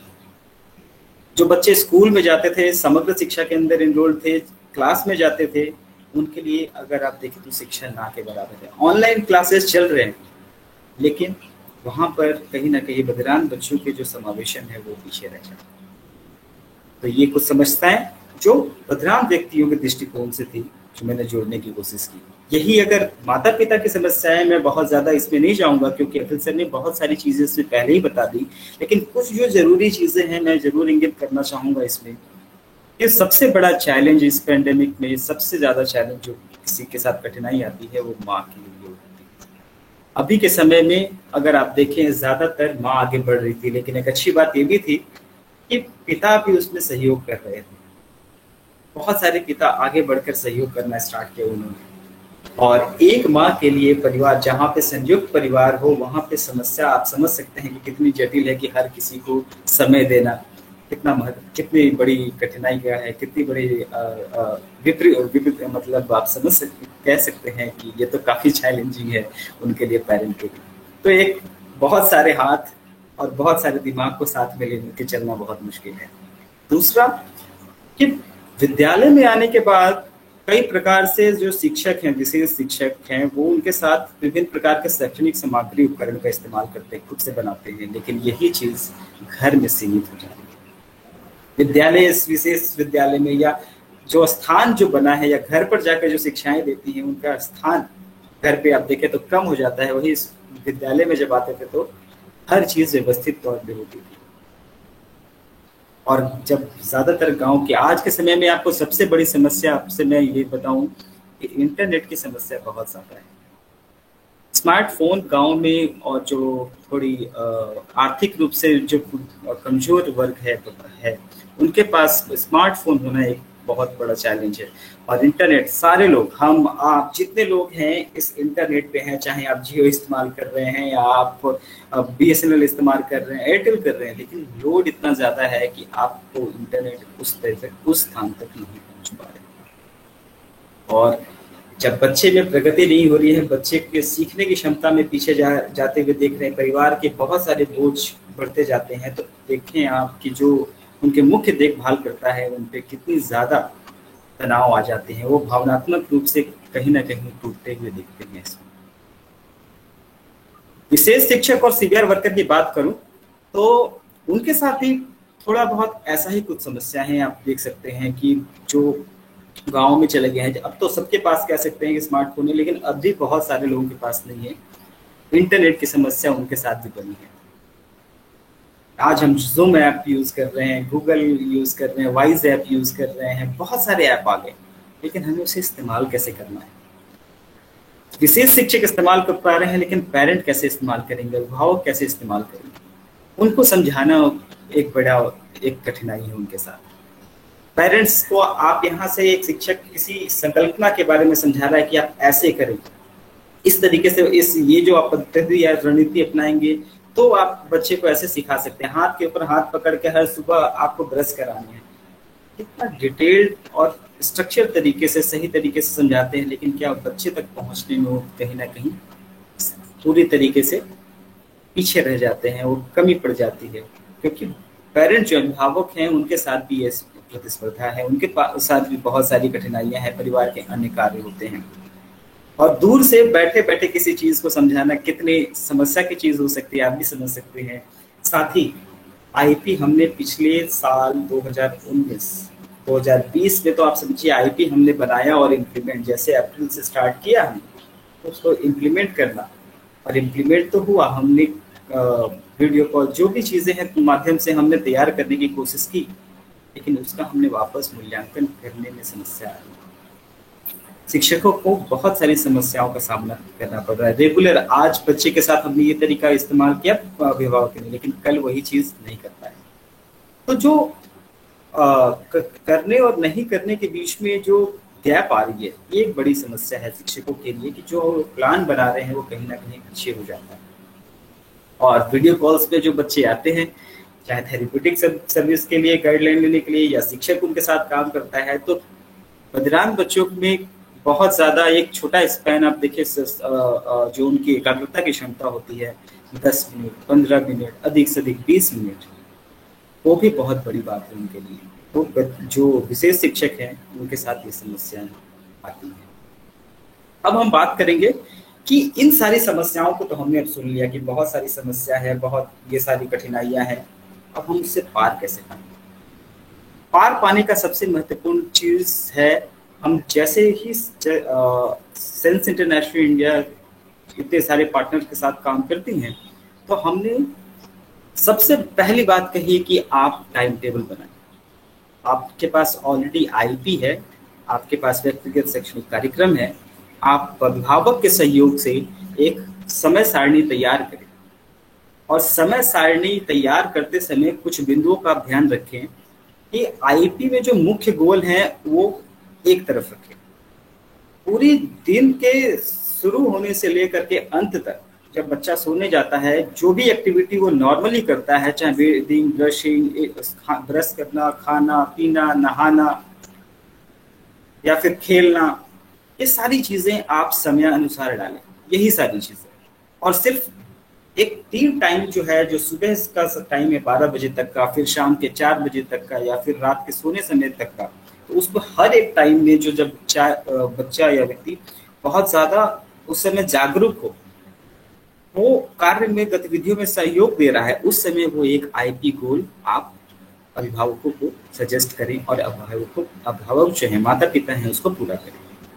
साथ ही कई बार ऐसा होता है कि बच्चे को लेकर बैठते हैं और एक साथ चलो ये करो, वो भी करना, इसके बाद ये करना, इसके बाद ये करना है, हम इसमें सोचते रह जाते हैं। हमें हर किसी को बराबर बीच में ब्रेक की जरूरत पड़ती है, हम सभी लोगों को। उसी प्रकार बच्चे को भी, अभिभावक को भी ब्रेक दें। बच्चे को इसलिए दें क्योंकि बच्चे को उस समय शांत होने के लिए, बहुत ज्यादा करेंगे वो चिड़चिड़ा होगा, अलग विभिन्न प्रकार के व्यवहार करेगा, बर्ताव करेगा, फिर आप कहेंगे कि ये गलत व्यवहार कर रहा है। ऐसा नहीं।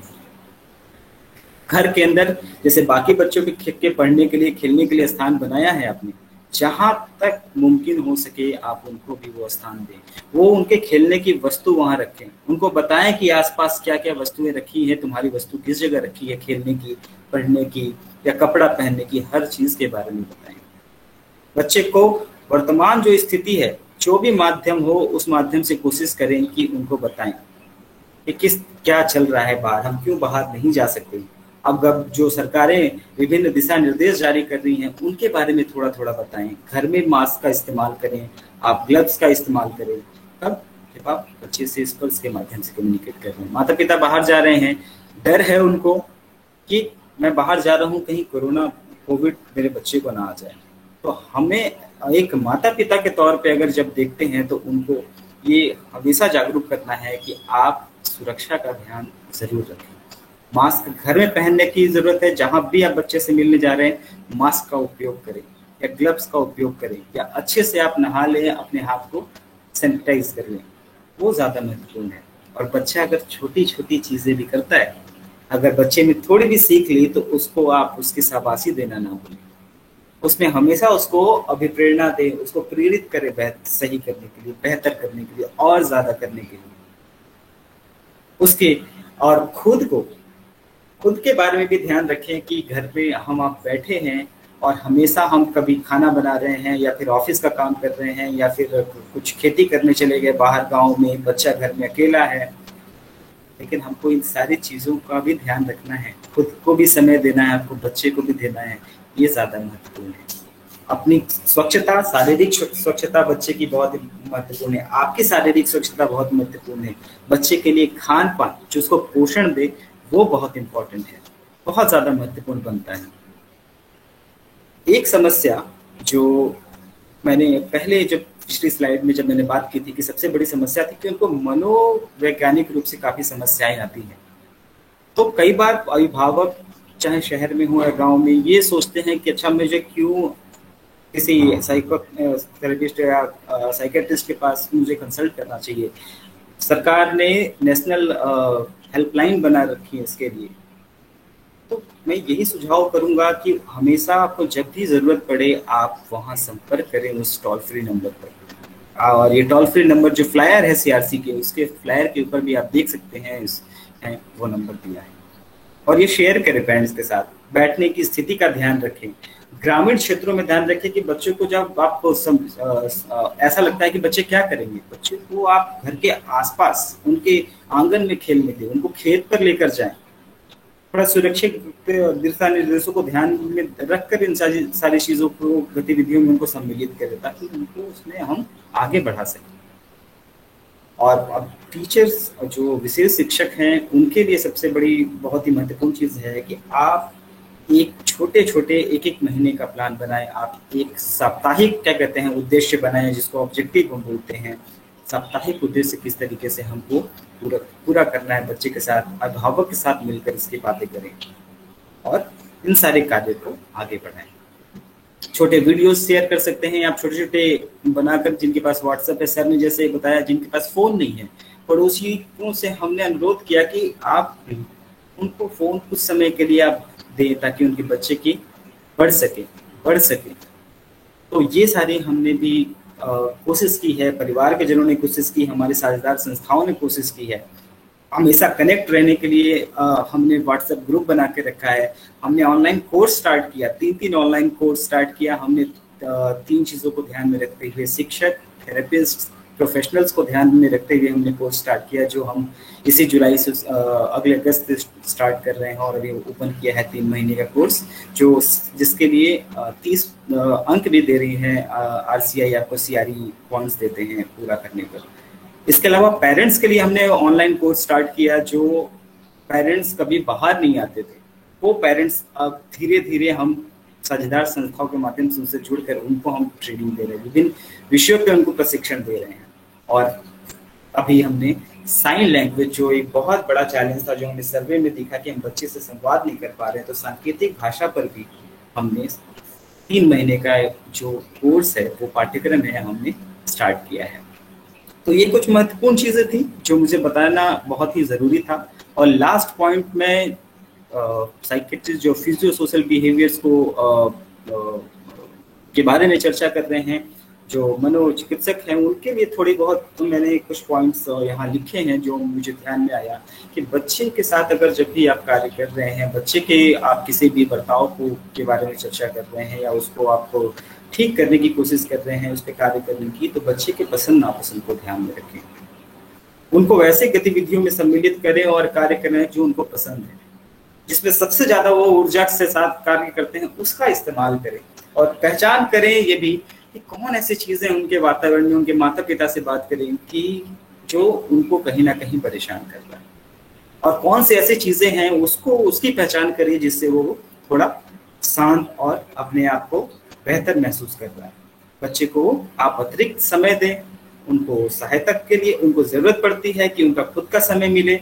और कई बार ऐसे भी बिहेवियर्स होते हैं जिससे बच्चे बहुत ज्यादा आप उनको एंगेज करें या जो पसंद नहीं है आप अगर करवाते हैं तो उसमें समस्या आती है। इन सारी चीज़ों को हमको ध्यान में रखना है कि नहीं करानी है। और जो मेडिसिन्स हैं वो मेडिसिन्स उनको समय से मिलती है। 4 चीज़ें इस कोविड ने हमको जो दिया है, जो सीख दी है, वो टेक्नोलॉजी, जो तकनीक है, वो सर ने पहले ही बताया आपको।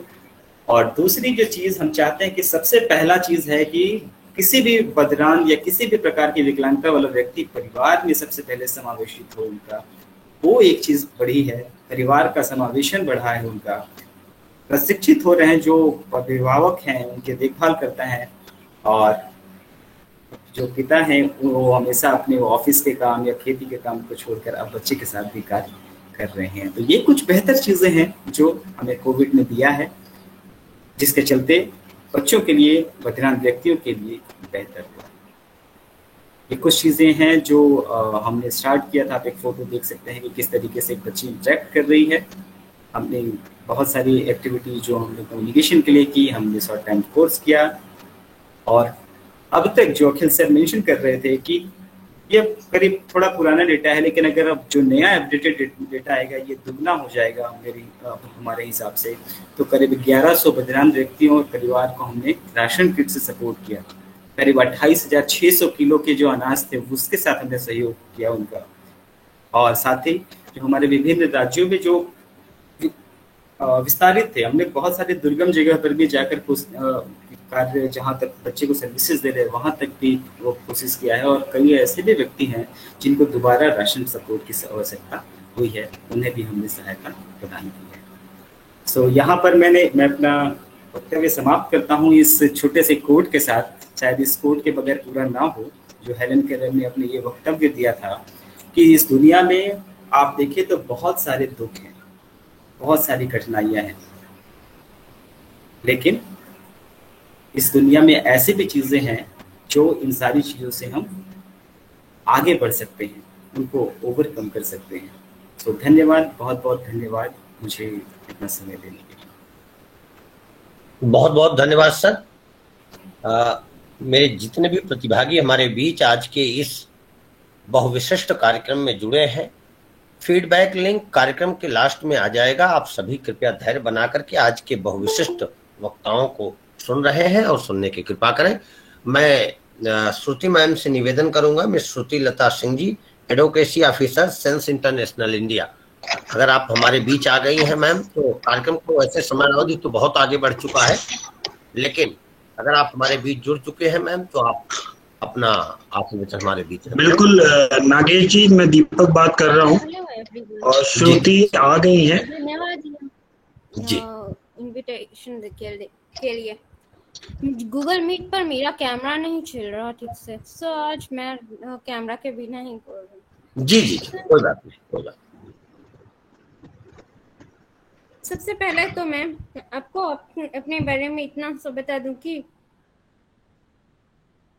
मैं अभी जो भी मीटिंग में चल रहा है यहाँ वेबिनार में, वो सिर्फ टीम के सपोर्ट, वो मुझे स्काइप या व्हाट्सएप पर टाइप करके बता रहे हैं तो ही मैं समझ पा रही हूँ। बाकी तो वॉल्यूम फुल रखने पर भी मुझे सिर्फ सांप की आवाज जैसे ही फील होते हैं। पर मैं हियरिंग एंड विजन दोनों प्रॉब्लम होते हुए भी ये आज अपना सारा काम कर ले रही हूँ, जबकि धीरे धीरे करके प्रॉब्लम बढ़ता जा रहा है। तो भी जैसे मेरा विजन कभी पहले से ही नॉर्मल नहीं था और बाद में हियरिंग प्रॉब्लम स्टार्ट हुआ था, धीरे धीरे करके सब बढ़ा है। लेकिन हमेशा ही नॉर्मल मेन स्ट्रीम में पढ़ाई किया है मैंने,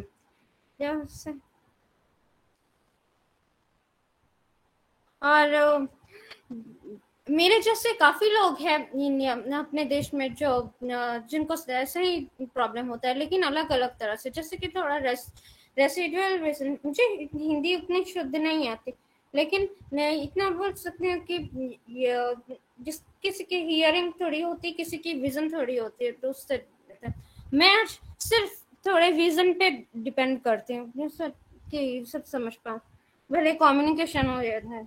और ऐसे ही दूसरे बहुत लोग हैं जो अलग अलग तरह से हैं,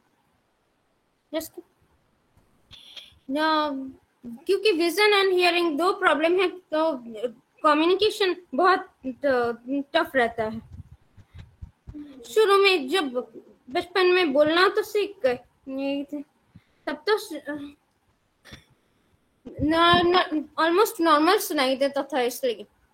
लेकिन जब धीरे धीरे करके हियरिंग प्रॉब्लम आई और बढ़ गया, अभी तो कोई वर्ड्स नहीं सुना देता, तो नए वर्ड सुनना या पुराने वर्ड, वो शब्द सब गलत प्रोनाउंस भी कभी हो जाता है या नहीं पता हो, तो जैसे किसी का नाम भी कभी गलत बोल देते। तो हम, लेकिन मेरा लक्ष्य है कि मुझे सपोर्ट बहुत मिल रहा है, अभी भी टीम से या फैमिली सपोर्ट बहुत मिलते हैं। जो कीवर्ड्स है यहाँ डेफ ब्लाइंडनेस, ये बधिरांधता के बारे में सबको जागृति करने के लिए, तो एक तो ये अवेयरनेस, और दूसरा सपोर्ट बहुत जरूरी होता है कि सब सपोर्ट कर। ऐसे तो स्कूल में कुछ भी नहीं बोर्ड दिखाना नहीं दिया, लेकिन फिर भी मेन स्ट्रीम में स्कूल में साइंस में कंप्लीट कर लिया मैंने। क्यों? क्योंकि सिर्फ घर वालों का सपोर्ट बहुत अच्छा था, घर में सब पढ़े लिखे हैं। तो पर अगर घर वालों का सपोर्ट नहीं होता, स्कूल में ऐसे ही टाइम निकाल रही होती, तो जैसे कि हर स्कूल में टीचर्स कहते हैं कि ये बच्चा तो पढ़ाई में तेज नहीं है तो उसके पीछे टाइम नहीं निकालना, यही तो ज्यादातर मेरे साथ था। ऐसे ही काफी दूसरों का भी। और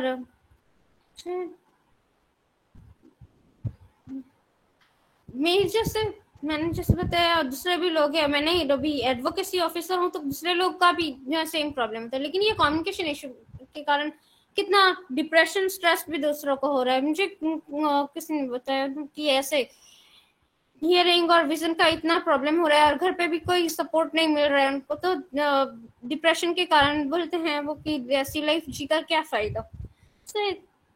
मेरा तो लक अच्छा है कि घर में सब पढ़े लिखे हैं तो इतना हेल्प कर देते हैं। आज भी जब घर से काम करना पड़ रहा है ये कोविड की वजह से, जब वर्क फ्रॉम होम का नॉर्म है तो भी सब हेल्प करते हैं कि क्योंकि विजन कम है और डिपेंड कर रहे हूँ पूरे टाइम, तो हेल्प लेना पड़ता है। इवन कंप्यूटर में भी जब मैग्नीफाइंग यूज करते हैं तो 1500% मैग्निफिकेशन यूज करना पड़ता है, जिसके कारण आधा दिखता है, आधा नहीं, थोड़ा सा दिखता है, आधा रह जाता है, तो ऐसे एडजस्ट करना पड़ता है। और जो प्रोग्रेसिव डेफ लर्नर्स है तो सिर्फ सिर्फ डेफ लर्नर लोग को नहीं, उनके आसपास के लोग जो क्लोज है, फैमिली, एजुकेटर, सबको नहीं होते, सबको एडजस्ट करना पड़ता है। मैं विजन एंड हियरिंग प्रॉब्लम है, लेकिन मैं ये नहीं मानती हूँ कि हम कोई विक्टिम है, कोई या नीच लोग है। मैं ये मानती हूँ कि अगर जब तक हम खुद के मन में ये ना समझे कि हम कमजोर है, तब तक हम कमजोर एक्चुअली नहीं होते। जिस दिन हम खुद को स्ट्रांग मानते हैं तो अपने आप सब फेस करना सीख जाते हैं, लेकिन वो फेस करते वक्त भी एफर्ट लगाना होता है। जैसे हर एक का अलग अलग तरह से डील होता है।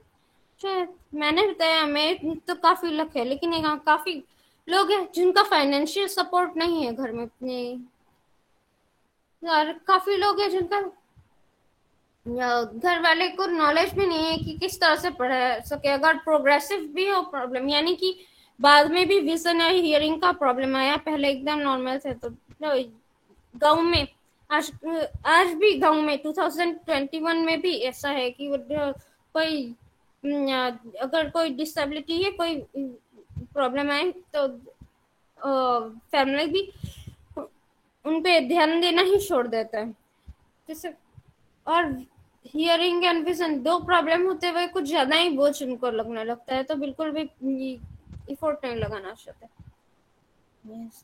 अभी कोविड की बात चल रही है यहाँ, तो कोविड में भी कितना प्रॉब्लम हुआ है, जैसा कि रश्मि खान ने आप बताया, ये सोशल डिस्टेंसिंग वगैरह कितना प्रॉब्लम हुआ। हाँ,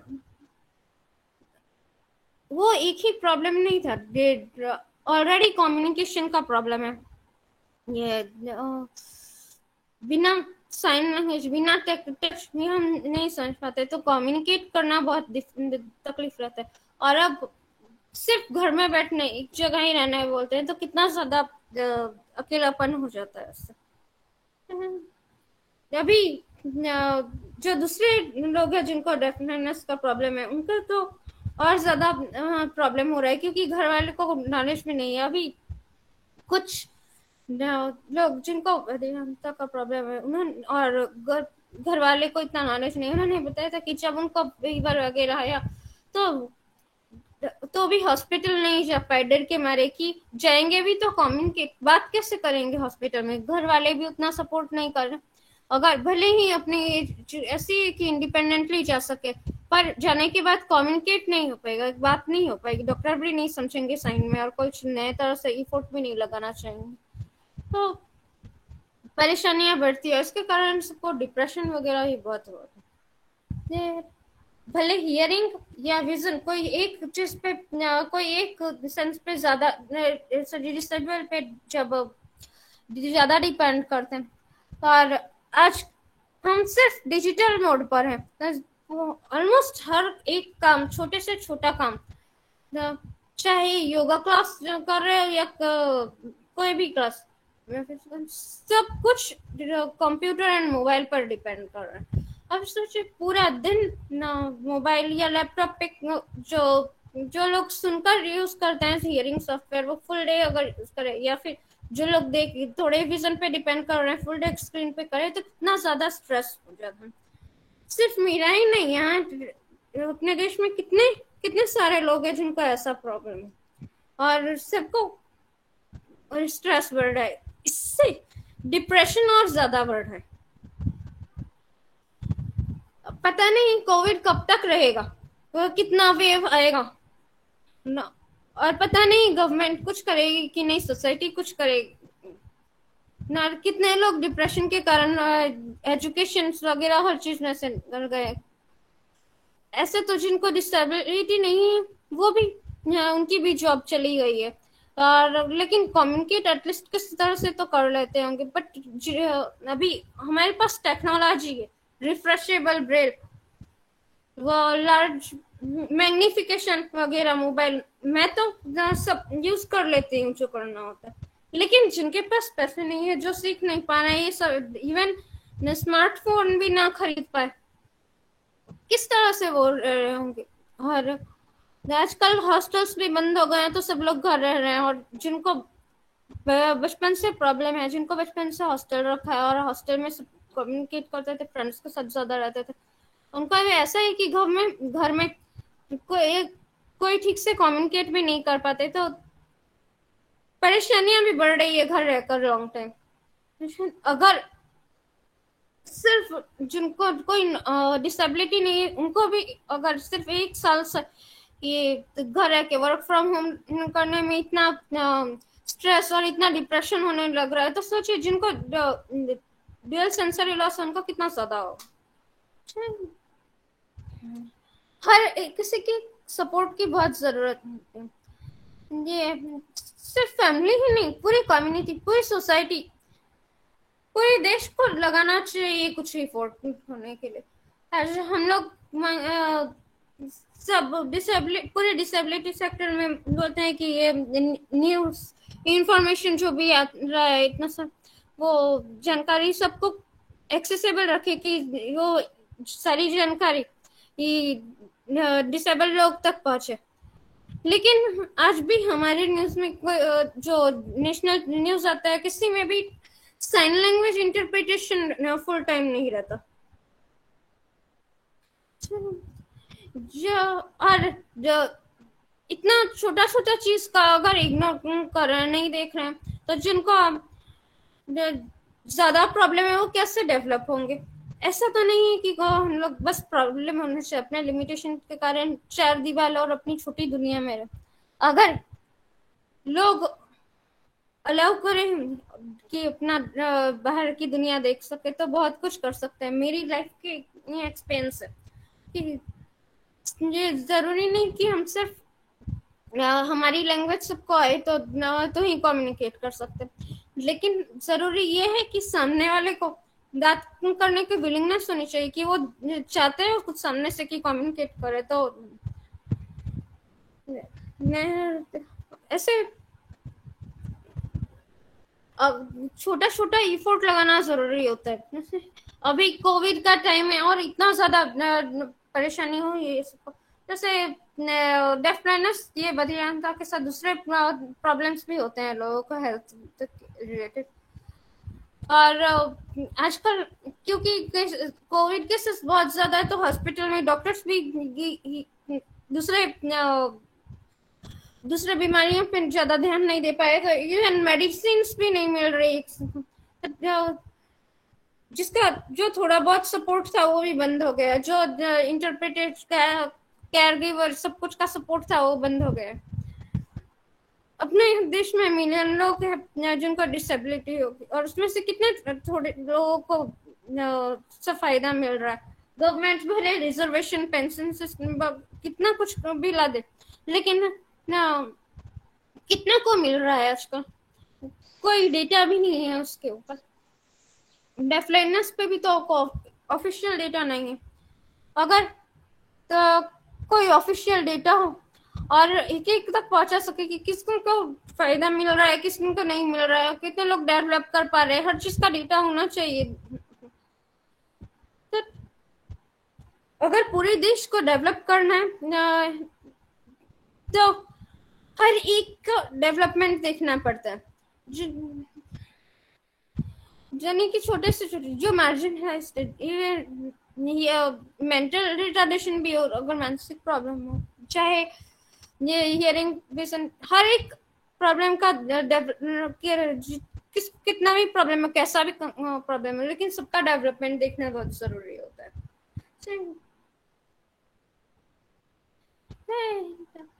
मैं अपना स्पीच यहाँ खत्म करूं, लेकिन उससे पहले आप सबसे एक ही रिक्वेस्ट करते हैं कि आप आंखें बंद करके यही सोचिए कि अगर ये मीटिंग में आप अटेंड कर रहे हो और आपको किसी का वीडियो तक नहीं दिख रहा हो, ये नहीं देख सकते, और जो आवाज आ रही है वो नहीं सुन सकते हो, तो किस तरह से आप कम्युनिकेट करेंगे?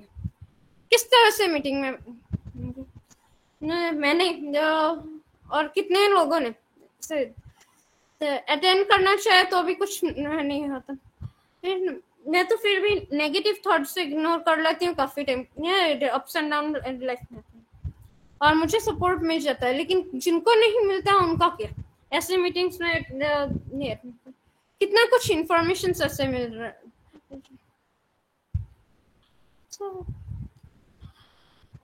So thank you very much once again and happy Helen Keller Day everyone. बहुत बहुत धन्यवाद प्यारी बहन श्रुति सिंह जी। आज का यह कार्यक्रम उदाहरण सहित स्थिति को समक्ष रखने वाला कार्यक्रम इंगित होगा। आज श्री अखिल पॉल सर के सानिध्य से बहन श्रुति ने उन समस्याओं को भी सबके समक्ष रख दिया और उदाहरण के साथ कि कैसे ऐसी समस्याओं पर निजात पाते हुए हम फिर भी अपनी योग्यता के अनुसार, अपनी श्रेष्ठता के अनुसार हम कैसे अपने भावों को रख सकते हैं। बहुत बहुत धन्यवाद सभी आयोजकों को, बहुत बहुत धन्यवाद संस्थान को हमारे। अब मैं कार्यक्रम की अगली पंक्ति में बढ़ रहा हूँ। जी रश्मि सर, सॉरी मैं आपको बीच में इंटरप्ट कर रहा हूँ। जस्ट मैं श्रुति के बारे में, उसके कंडीशन के बारे में सिर्फ बता दूं जल्दी से। श्रुति को प्रोफाउंड हियरिंग लॉस है, यानी वो बिल्कुल नहीं सुन सकती हैं और करीब सिर्फ 10% ही देख पाते, बहुत नजदीक से, करीब आपको 3 से 5 इंच के दूरी से ही एक आंख से, सिर्फ लेफ्ट आई से वो ज्यादा वो यूज करती हैं। और इसके बावजूद भी वो स्क्रीन को इलाज करके या फिर हमारे मैसेजेस और हम जो चैट है बैकएंड से जो हम ट्रांसक्राइब कर रहे हैं उससे कनेक्ट होकर आप अभी सुबह से करीब 3 या 4 वेबिनार अभी वो अटेंड कर चुकी हैं। और ऐसे कई जो हमारे मुख्य नेटवर्क है उड़ान, उसको वो लीड करके आगे बढ़ा रही है। बहुत बहुत धन्यवाद। और ऐसी क्षमता से युक्त हमारे इस सशक्त बहन को, हमारे इस फील्ड की श्रेष्ठोत बहन को सादर प्रणाम है, वंदन है, अभिनंदन है। ऐसे ही ऊर्जा और ऐसे ही भाव के साथ विशेष शिक्षा और विशेष आवश्यकता वाले बालक एवं बालिकाओं की समृद्धता को श्रेष्ठता प्रदान की जाएगी।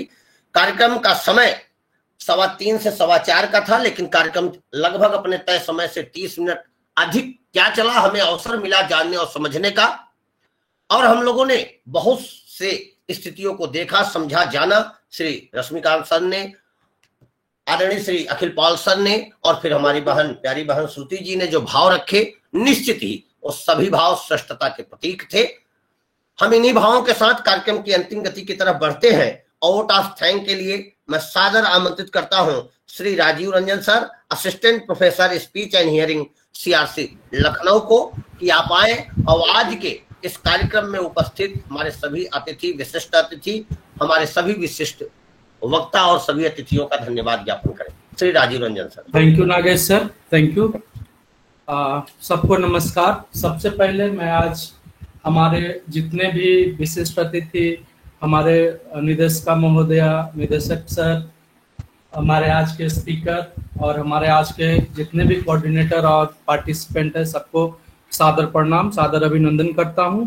आज का जो ये प्रोग्राम रहा on the occasion of Helen Keller day and international deaf blindness day, और जो हम लोगों ने सुना, it was very nice, awesome, I will से it was very nice program. And I think I felt very, not only me, I think हम लोगों, जितने लोगों ने अटेंड किया है, हमने आज श्री अखिल पॉल सर को सुना, हमने आज श्री रश्मिकांत जी को सुना, और उससे अच्छा हमने श्रीमती श्रुति लता जी को सुना, जिन्होंने की खुद, जैसा कि रश्मिकांत जी ने बताया कि उन्होंने profound hearing loss and very minimal जो विजुअल है उनका अप टू 5 to 10% ही है, उसके बावजूद भी वो एक इस तरह से कार्य को आगे बढ़ा रहे हैं।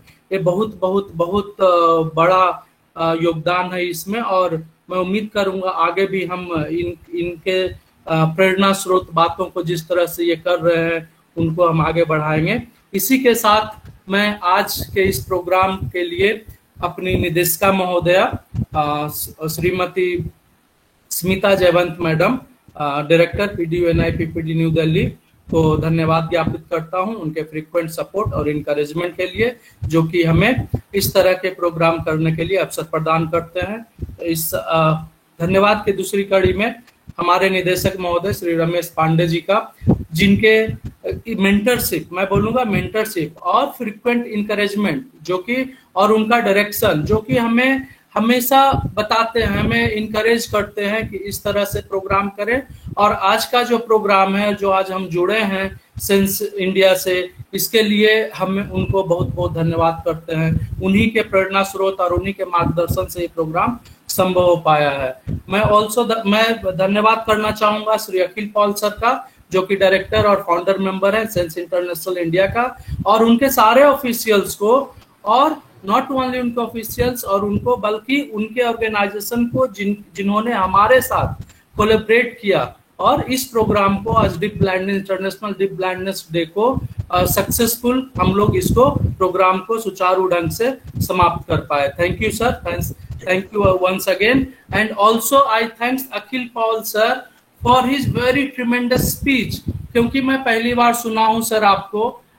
मैं बिलोंग करता हूं स्पीच एंड हियरिंग फील्ड से, मैं फर्स्ट टाइम आपको सुना हूं and it was very impressive speech.